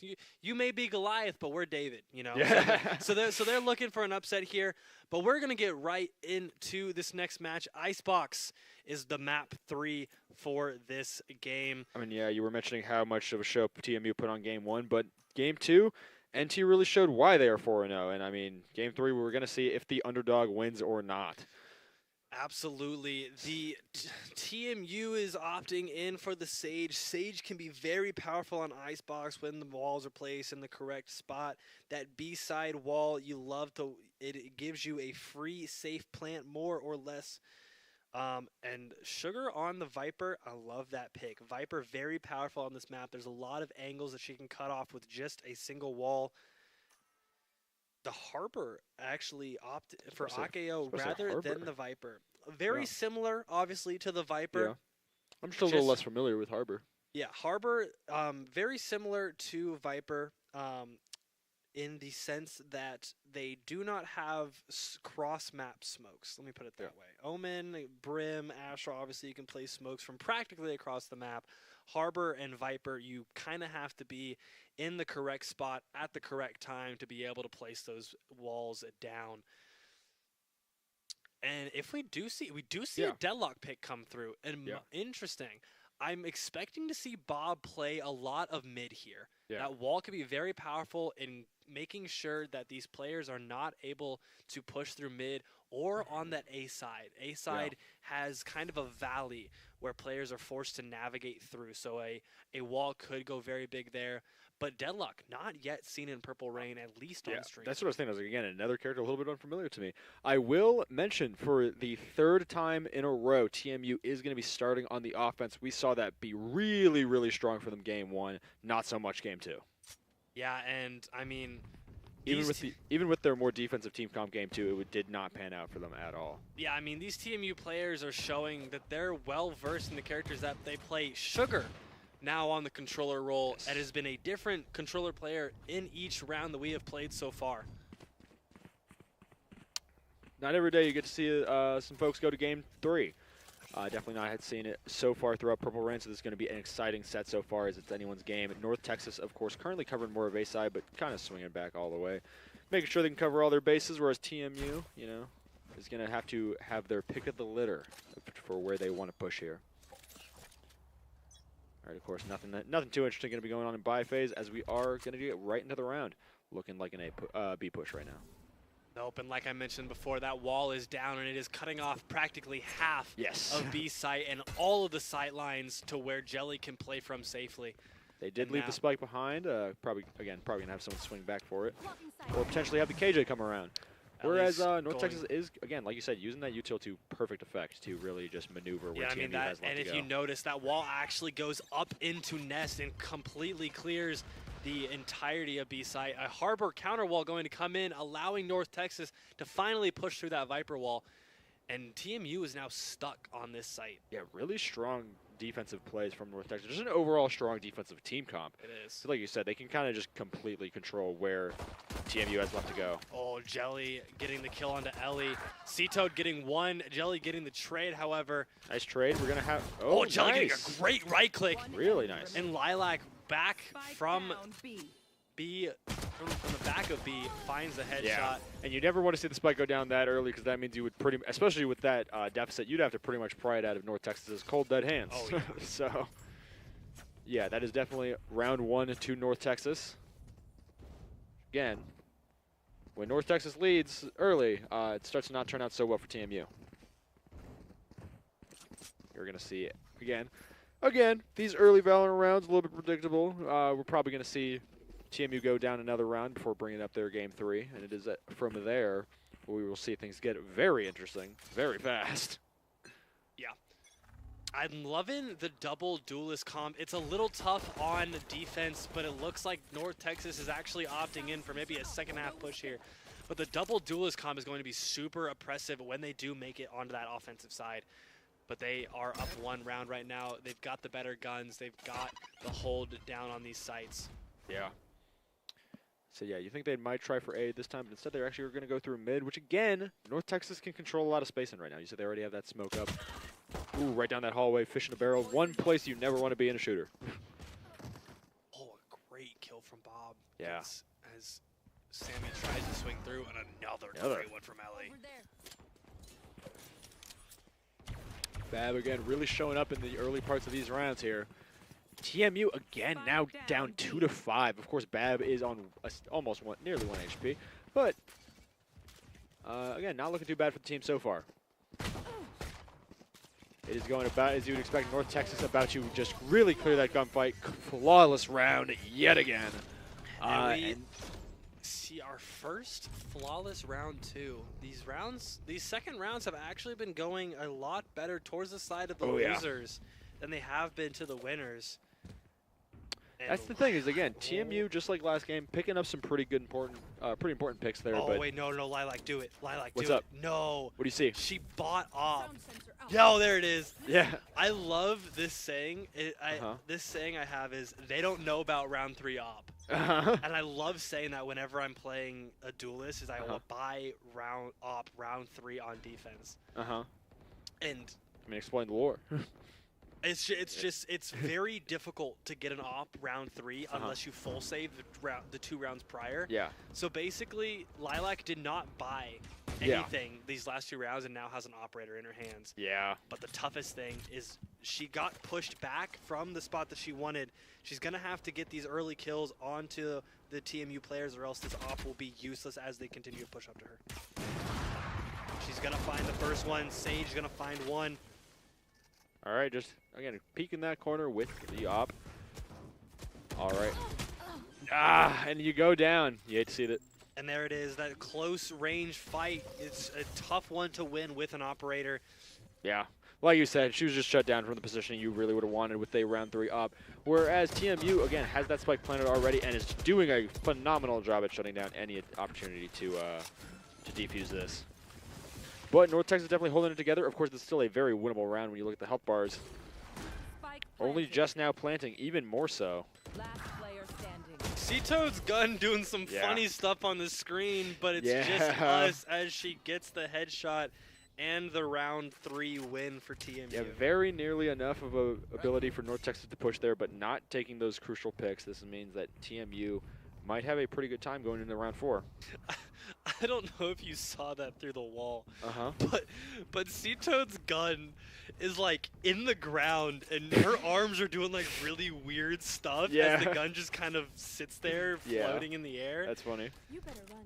Oh, and I love this peek from Lilac. Lilac. Now Lilac's got the perch. This is going to be going a lot better for her this round. Let's see And if she's North not Texas going to continue. get pushed off. Oh, gonna miss as Ellie fast swings. That's the other thing. Positioning is key with a rifle like that, but another thing with snipers, you got to land that shot first time you get the chance. Absolutely have to land it, or else they know that the op is on that site. They may try and avoid it, but they can also decide to push as fast as possible. Yeah, that's the other thing. If they switch where their push is, I mean, again, you take the op right back off that perch. Right here. I don't know. Not Jelly. Lilac has an updraft if she decides she wants to re-perch somewhere. But if she updrafts, she knows the TMU players are going to hear it. They're going to be expecting her to be sitting somewhere sneakily. TMU is just waiting out anything. Any info, any picks. And now they're going to be pushing fast into this A site. Lilac has a great hold. She's going to get smoked off. Sage does find one onto Sugar. Sage finds a second. Ala finds the trade. All right, looking pretty good for TMU, but again, they are having a slight numbers disadvantage here, but North Texas is going to have a hard time pushing in with how locked down TMU is right now. Of course. Jelly is on the flank. Do they have the read here? And the blue bot is in the hand, and the head is taken off. Yeah, clean headshot there, and TMU is going to have just one more of those And then it's going to look pretty hard for North Texas to get this defuse. Again, the clock is ticking faster than ever. Oh, a Oh. great swing from Cito, but Lilac has the trade. Phenomenal util, just taking her reticle off that cover for Oh my just goodness, a second. Cito has the ult.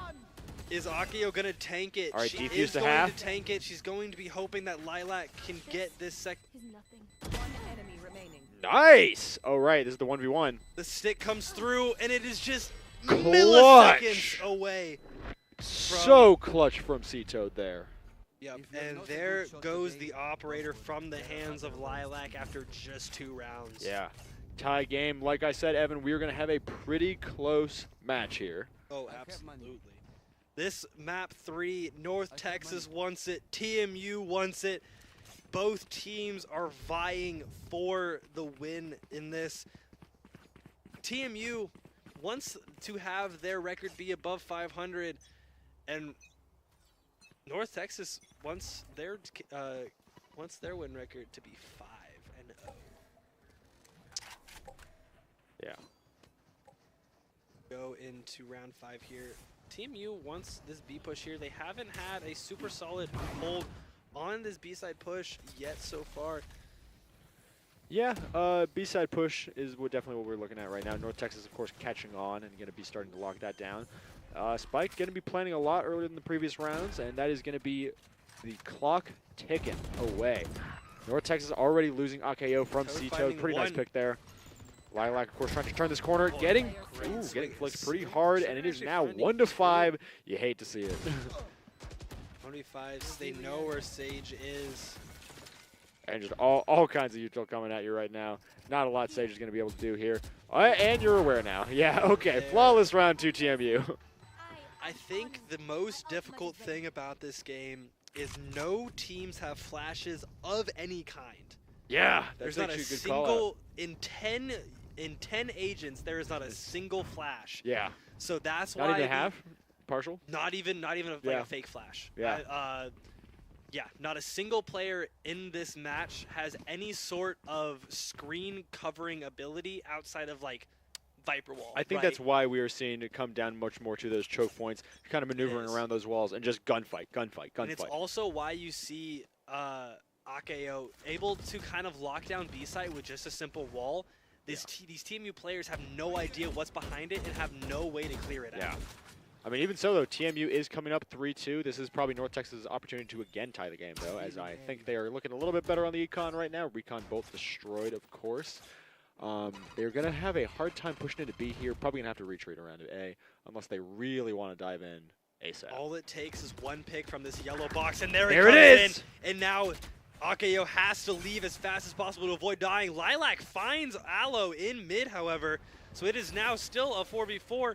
Sammy with that average Sage wall to cover the plant from C-Toad. All right, here comes down the spike, and of course it is a 4-4 game. It is again going to come down to one of these bloody gunfights, but it is hard because again, TMU just has the ability to kind of hang back right now and bait in.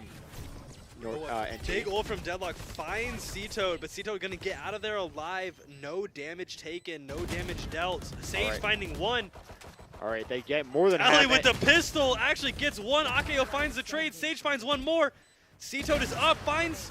Oh. It is going to be Lilac with the operator again. Honestly, if that's how you're going to lose a round, that's how you want to lose it, is leaving only one agent left alive and pretty down to the wire on that spike as well. It is tough, however, though. TMU having a hold on that. Ellie finding a kill with the classic after breaking the Harbor Cove.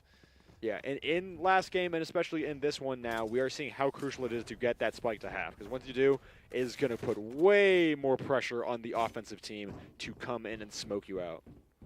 Well, not smoke, but, you know. TMU is looking solid, though, as North Texas has to light by, except for Lilac, who obviously lived with the operator. TMU having the gun advantage. They're going to be looking to shove it down the throat of North Texas here. It's going to be looking like another B push. Yeah. Jelly. Like you said, the B pushes are just really hard to get in, though, from all the utils coming out from NT. This is such a tight alleyway as well. It is very difficult to clear it. That's another reason why we see so many quick, decisive gunfights here. Oh, that did not hit Again Aloe. missing. I almost got... Not missing, but hitting the wall as Aloe Yeah. comes I behind almost it. got deceived because there was a kill on the side as that happened. I was like, did she hit that? I was like, I didn't think so. And now 3v3.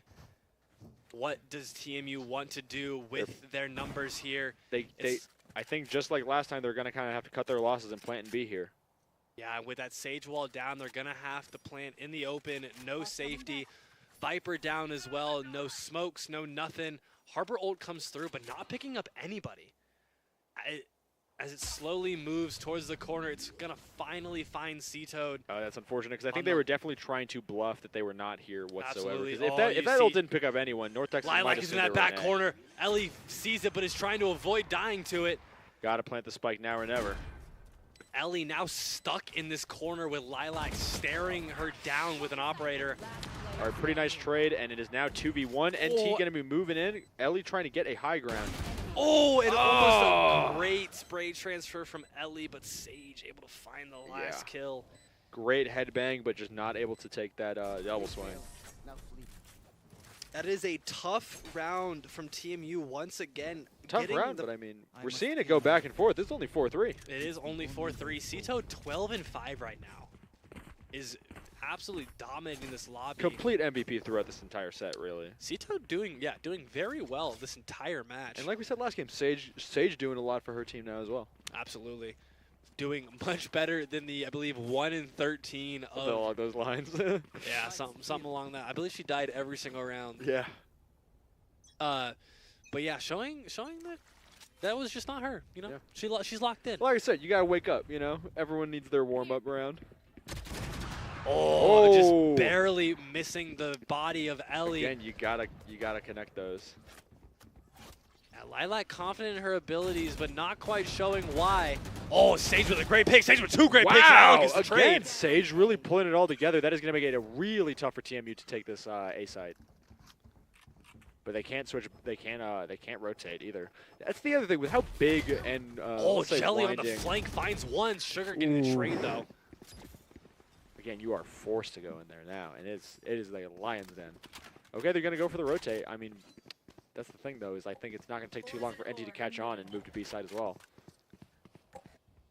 Unless you try for a double fake and just move back. But okay, they're going through mid, trying to see if this is their way to sneak in. I think it's going to have to be because, of, again, like I said, everything they have to shut down B side. They're going to be taking this tube to kitchen angle.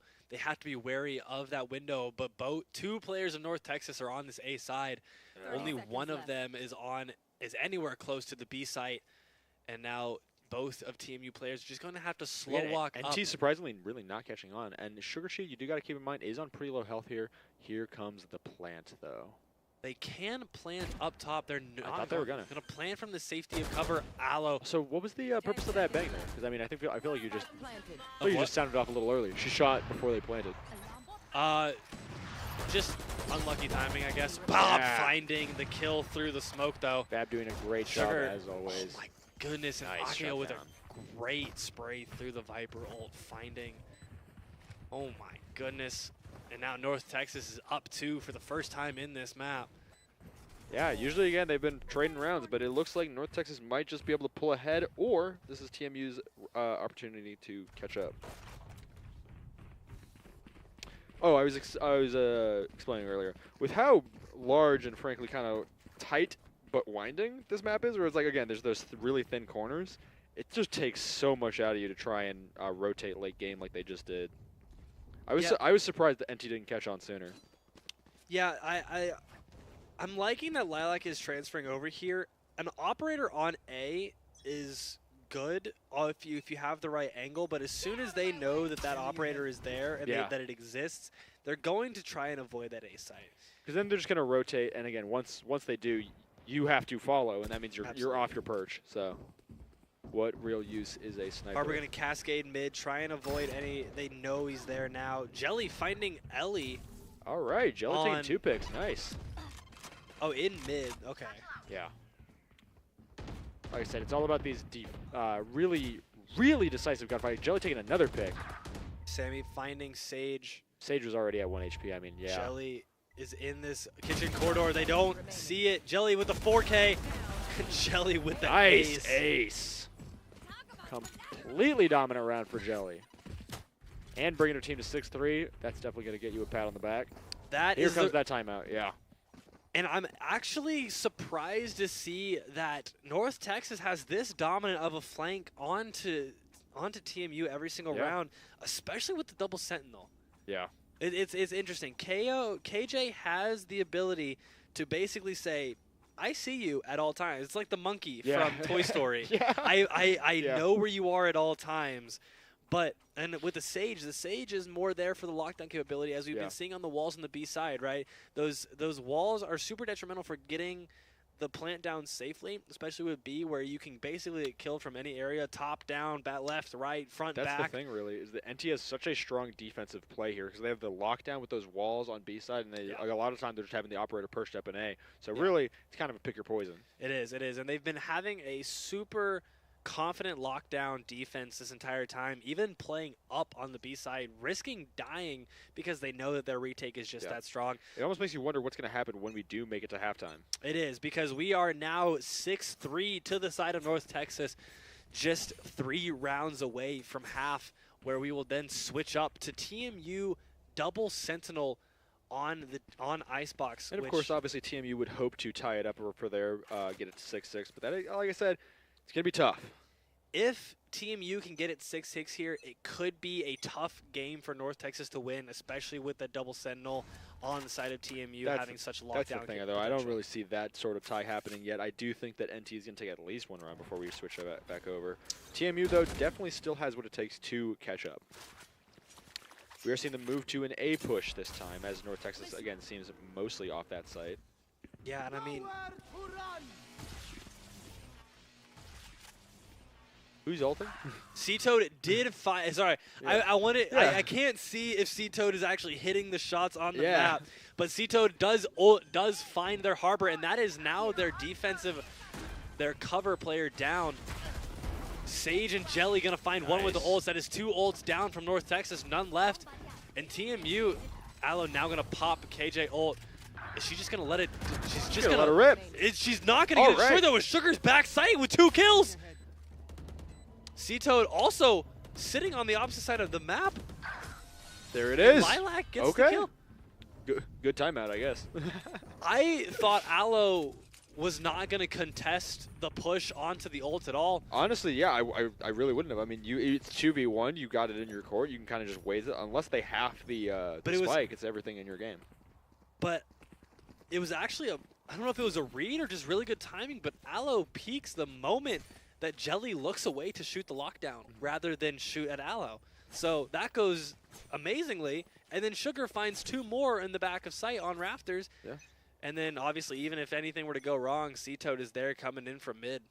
Oh, Lilac is a great read here. Oh, but the drone is out, and that is why the operator is so tough in these higher level lobbies. You don't have the capability, you don't have the surprise factor. Yeah. And now they know this operator's on the B side. They're just going to move, yeah. Or maybe not. I mean, they are still looking like they're pretty ready for the challenge. They are. And you see that the deadlock wall is down. It's now going to get broken.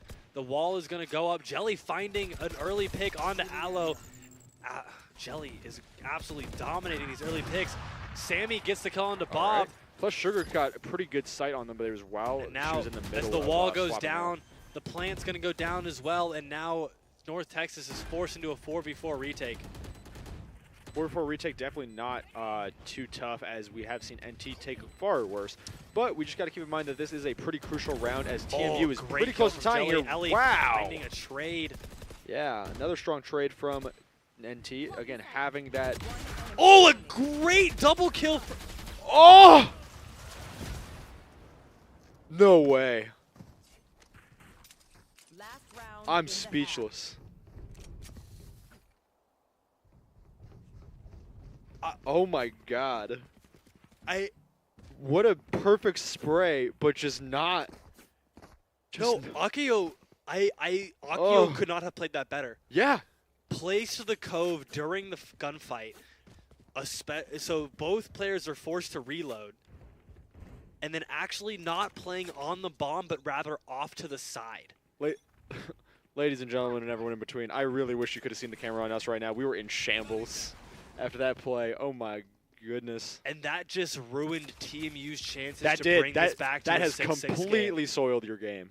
Like They still have the chance to bring this back 7-5. Here. But Jelly, the 6-5 was so crucial is the thing. To the point that now, again, North Texas is looking closer and closer to closing out this set. I like this choice from Sammy to wall off and res C-Toad, make it back to a 5-5 game. They need the numbers here. But Lilac with ult, Jelly with the operator, and an absolutely oppressive team from Texas. My goodness. Bob make it.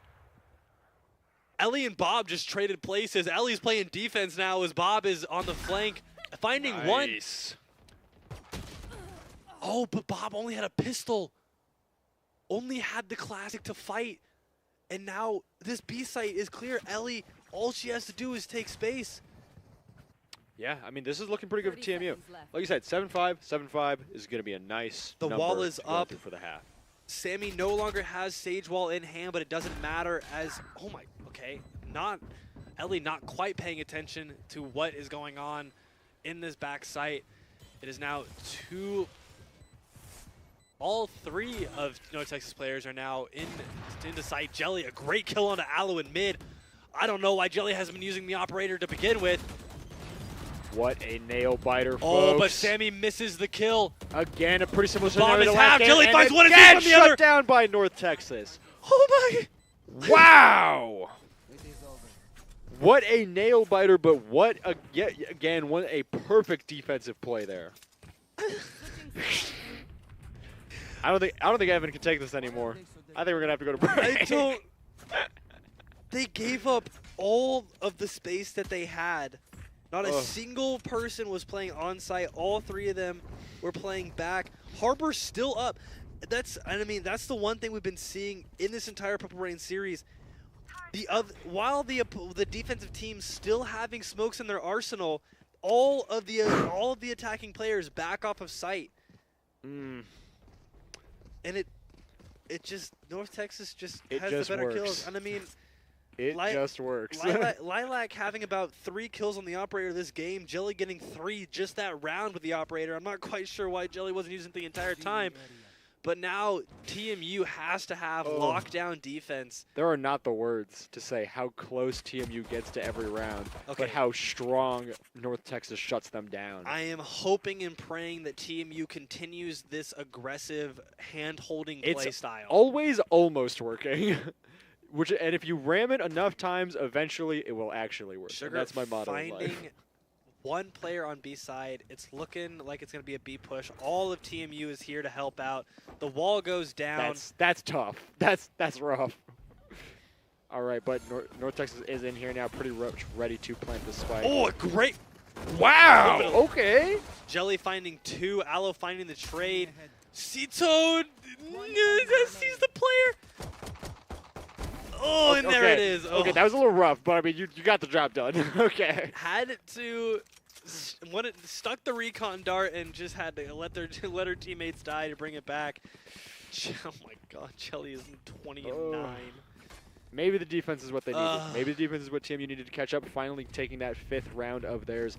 8-5 is not bad. 7-5 would have been a lot nicer. They've got 6-5 would have been perfect. But 8-5, the 6-6 would have been absolutely fantastic. But Yeah. AKO being super detrimental to the TMU push. But now TMU with the pistol of this round. And now with the recon darts destroyed, nobody is tagged. And now it is just going to be a battle of intel. The drones come out. Can Sammy get the wall down before the kills come through? Ellie finds 1, Ellie finds 2. Great picks coming through as the wall goes up. And a great hold from TMU as North Texas may have to back up here. Obviously, A being the closer range site. North Texas having closer range weapons. They want to take these fights in the closer site. Sage almost able to find the headshot onto Ellie. do not think they are close enough to get the 159. Is going to get caught out by the recon dart. And TMU, they don't have to do anything. They can just sit here. They've got 40 seconds on the clock, 2 players up. They're looking for a flawless. Yeah. I mean, this is doable. This is doable for NT as well, to be honest. Is going to be some tough kill. Sage actually Nice. does find the headshot. That's big. Bob is in nest, and now North Texas has all of sight available to them, but TMU has the better weaponry on this retake. Spike planted.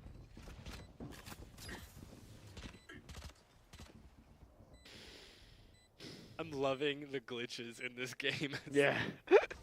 It's a funny time to see them come up, right? It is. You know, just a pretty major tournament circuit here.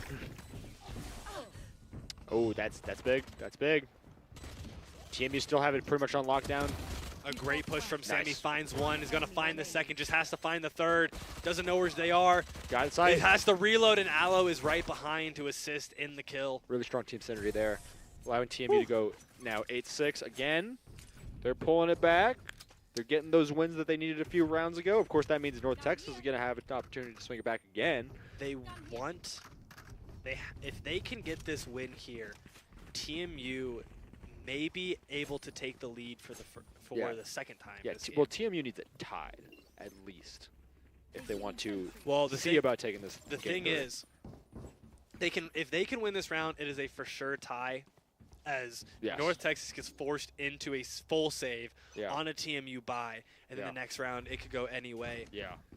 But What it a is, nail biter. but it is of a going to be game. tough for TMU to take this round, as obviously North Texas has the better weaponry, and they are going to push the longer range sight. I got to be quite honest with you. I am literally on the edge of my seat. Oh, Jelly not quite finding the kill. Oh, Lilac finding a great headshot through the smoke. Ellie getting 1 kill on mid on Bob. And now a gun is in the hands of TMU while they are down just 1 player. And oh my goodness, Lilac is caught off there we go. guard. And Oh, okay, Sage- not able to take that second, but so now, really nice. but really now nice 1 play from HP. Sage. Ellie gonna find the headshot through the wall. Spike planted. All right. That wall is huge. Oh, but Ace. Team Ace. teammates. Nice round for North Texas. Like you said, TMU not being able to cinch what they just might have needed if they wanted to take this set. But other than a win, that is the best thing TMU can hope for. Taking 3 guns out of the hands, putting North Texas on quite a complicated econ here, as TMU is now able to buy up weaponry. Complicated is a great word. Just make your opponent think more, and that'll give you the opportunity to catch up. Absolutely. They are, North Texas, now just 4 rounds away from securing their 5th victory in Week 3 of Purple Rain. TMU is going to have to bring this back just a little bit. So like you said, North Texas is undefeated, but that makes these stakes so much higher for TMU here. Absolutely. As they are tied up currently in these standings. They really, really want to pull ahead here in the middle of Purple Rain.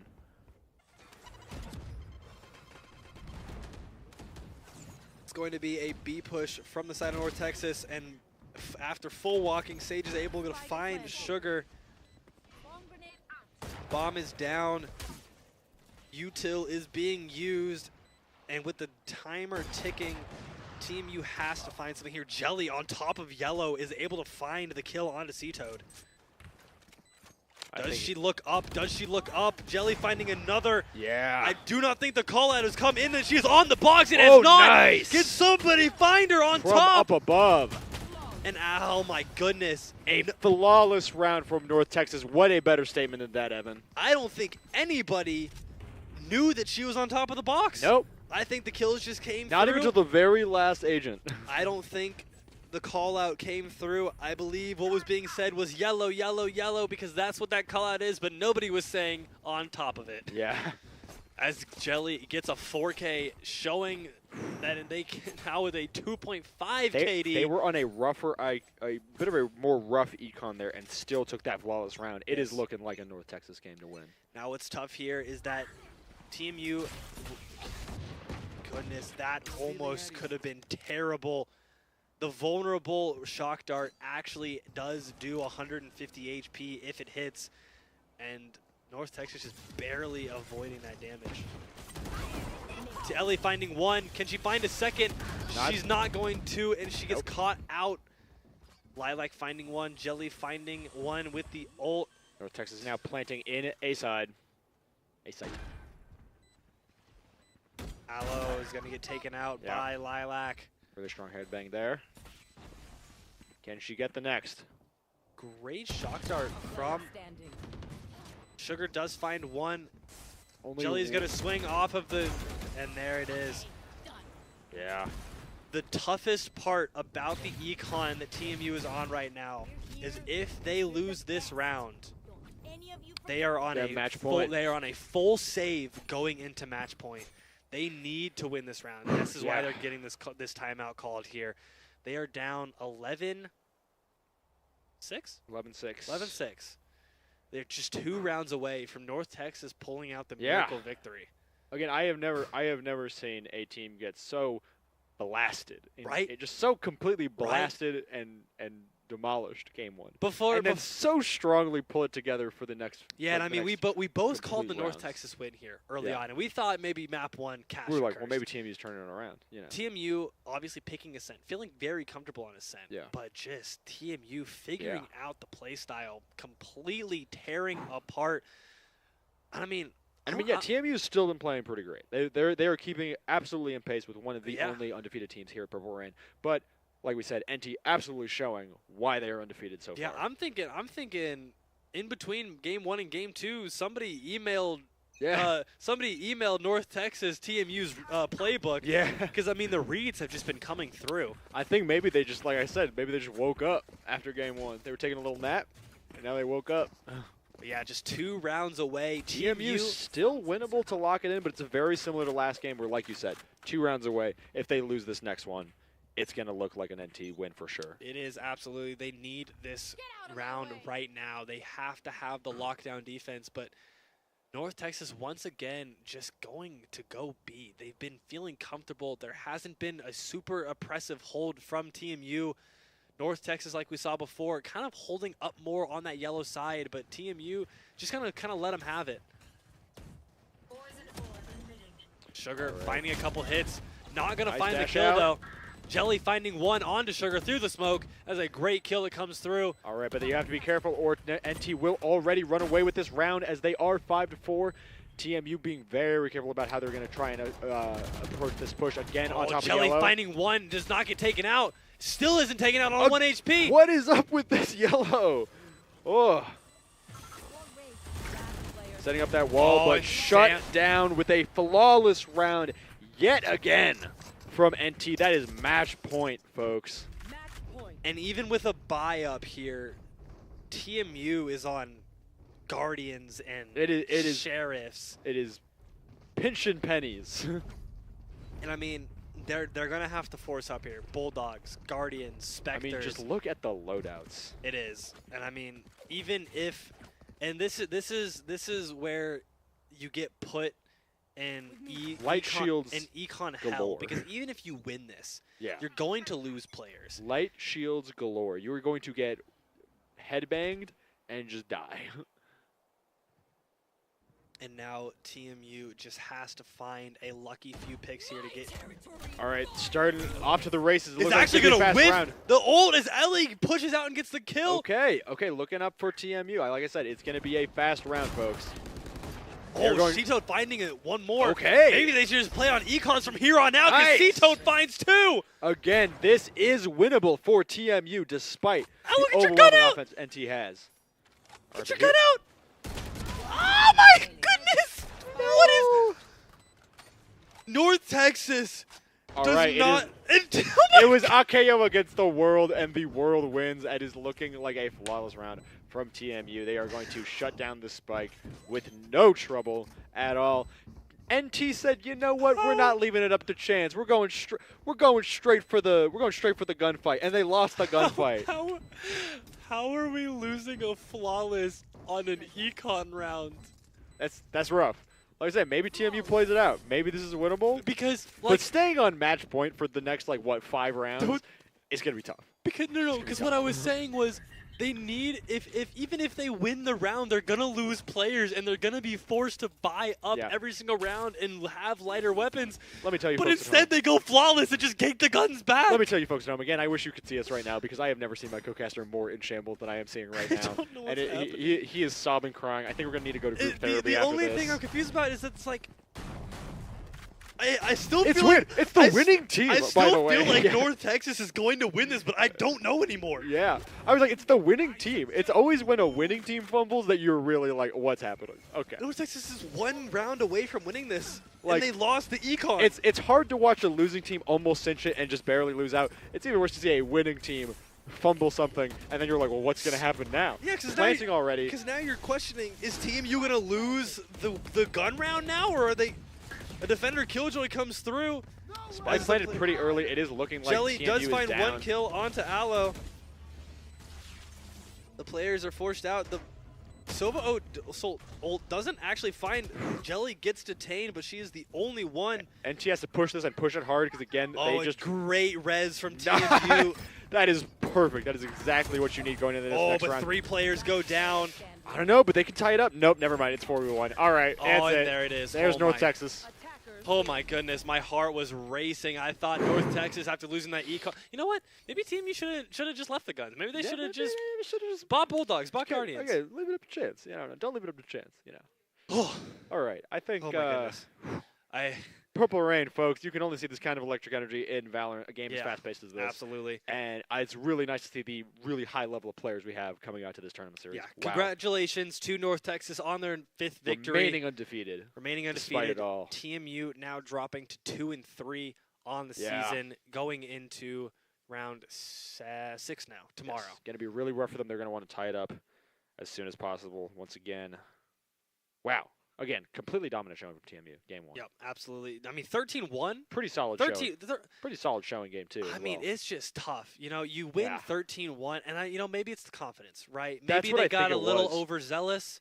Maybe they just felt like North Texas wasn't a 4-0 team, right? That's what I think I thought was the case in game 3 as well. It looked like just for a second that TMU just got discouraged and they were not going to be able to make that back. But then I think on the other hand, NT got too confident, lost that round, and the TMU was like, "We're so back, baby," Right. and then lost it all Yeah, in and I that mean, final round. That's just a tough. It's a tough game 2 loss. I think Yeah. that's really where TMU lost it, going 13-6 map 2. Once you bring it to game 3 with an undefeated team, they're going to start locking it in. Yeah, and I mean TMU honestly having a solid chance there with the 4-5 matchup, Yeah. but then losing the next 3, Yeah. making it 8-4. And I mean, after that point, it was just Yeah. hard for TMU to lock down the defense, and North Texas just being the better team. I think I might at the end of the game. I think I at might the have end of peeked the the day. mic at least once there. Sorry for you folks at home. At the end of the I'll be yeah. I mean, more composed next time. It is How what it can is. you really blame me? I mean, you were watching the same game as me. yeah. I mean, We were all watching that. super impressive showing from Whew. both teams. Really dominance coming through on all 10 players. C-Toad being dominant, but then Yeah. Jelly, 28 kills that game. Something like Some- that. Where an- insane KDs all around, really. An enormous amount of kills coming Yeah. in from Jelly on that raise there in that match, but You know, they call it a rope-a-dope. It's when you let your opponent beat you up a little bit against the ropes so that you can Yeah. come with the Yeah. comeback and make it more impressive than ever. yep. But as we wind down here, we've got a couple of Ugh. streams coming up here in the following days. Obviously, we've got our next Purple Rain game tomorrow, and it's actually going to be North Texas once again. Going up against the University of Delaware Sphinx, who TMU just lost to last week. So North Texas is looking to solidify their victories in these matches. Yeah. And then next week, you and I will be back with North Texas again. Again, we just get to keep watching them. to play Waterloo. Like I said, while they're still undefeated, might as well keep our eyes on them. It means Yeah, they right. might be a favorite to win this tournament series. You know, we would like to see an underdog story, but you cannot beat watching the dominance show Yeah. between the undefeated teams. I've seen this before. I mean, yeah, again, crowd always likes to get hyped up for the underdog. Underdog doesn't always win. David does not always beat Goliath when it comes to esports, Nope, especially it does not. one as electric as Valorant. Yeah, and then obviously next Friday, as you're looking at it, UCSD will take on NMSU, I believe, New Mexico State Yes. University. So, thank you all for tuning in. This has been week 3, round 5 of Purple Rain. I would like to give one last shout out, of course, to our sponsor, Rockstar, just for again really being able to put on all of this, especially that $5,000 prize pool. Again, both GCU Esports and Purple Rain itself are both powered by Rockstar Energy. That's again cannot say that enough. A huge thank you to making these competitors My able pink to come Rockstar. out. Your pink, That's yeah, it's actually- supposed to be yellow. It's supposed to be but, yellow. I mean, hey, Maybe. no, not really. Anyways, yeah, cannot thank Rockstar enough for putting on this show for us. Of course, I cannot also thank you enough for either coming out to play or coming out to watch this awesome event that we've been able to put on for you guys. Yep. Thank you all for tuning in, and we will be back next Thursday live from where you're watching right now, GCU Esports. Make sure to follow GCU Esports on all social media, Twitter, Instagram, Facebook, TikTok. Everywhere. We got all the content coming at you all at once. Yep. And we will be back in just a week. Stay tuned. Thank you, guys.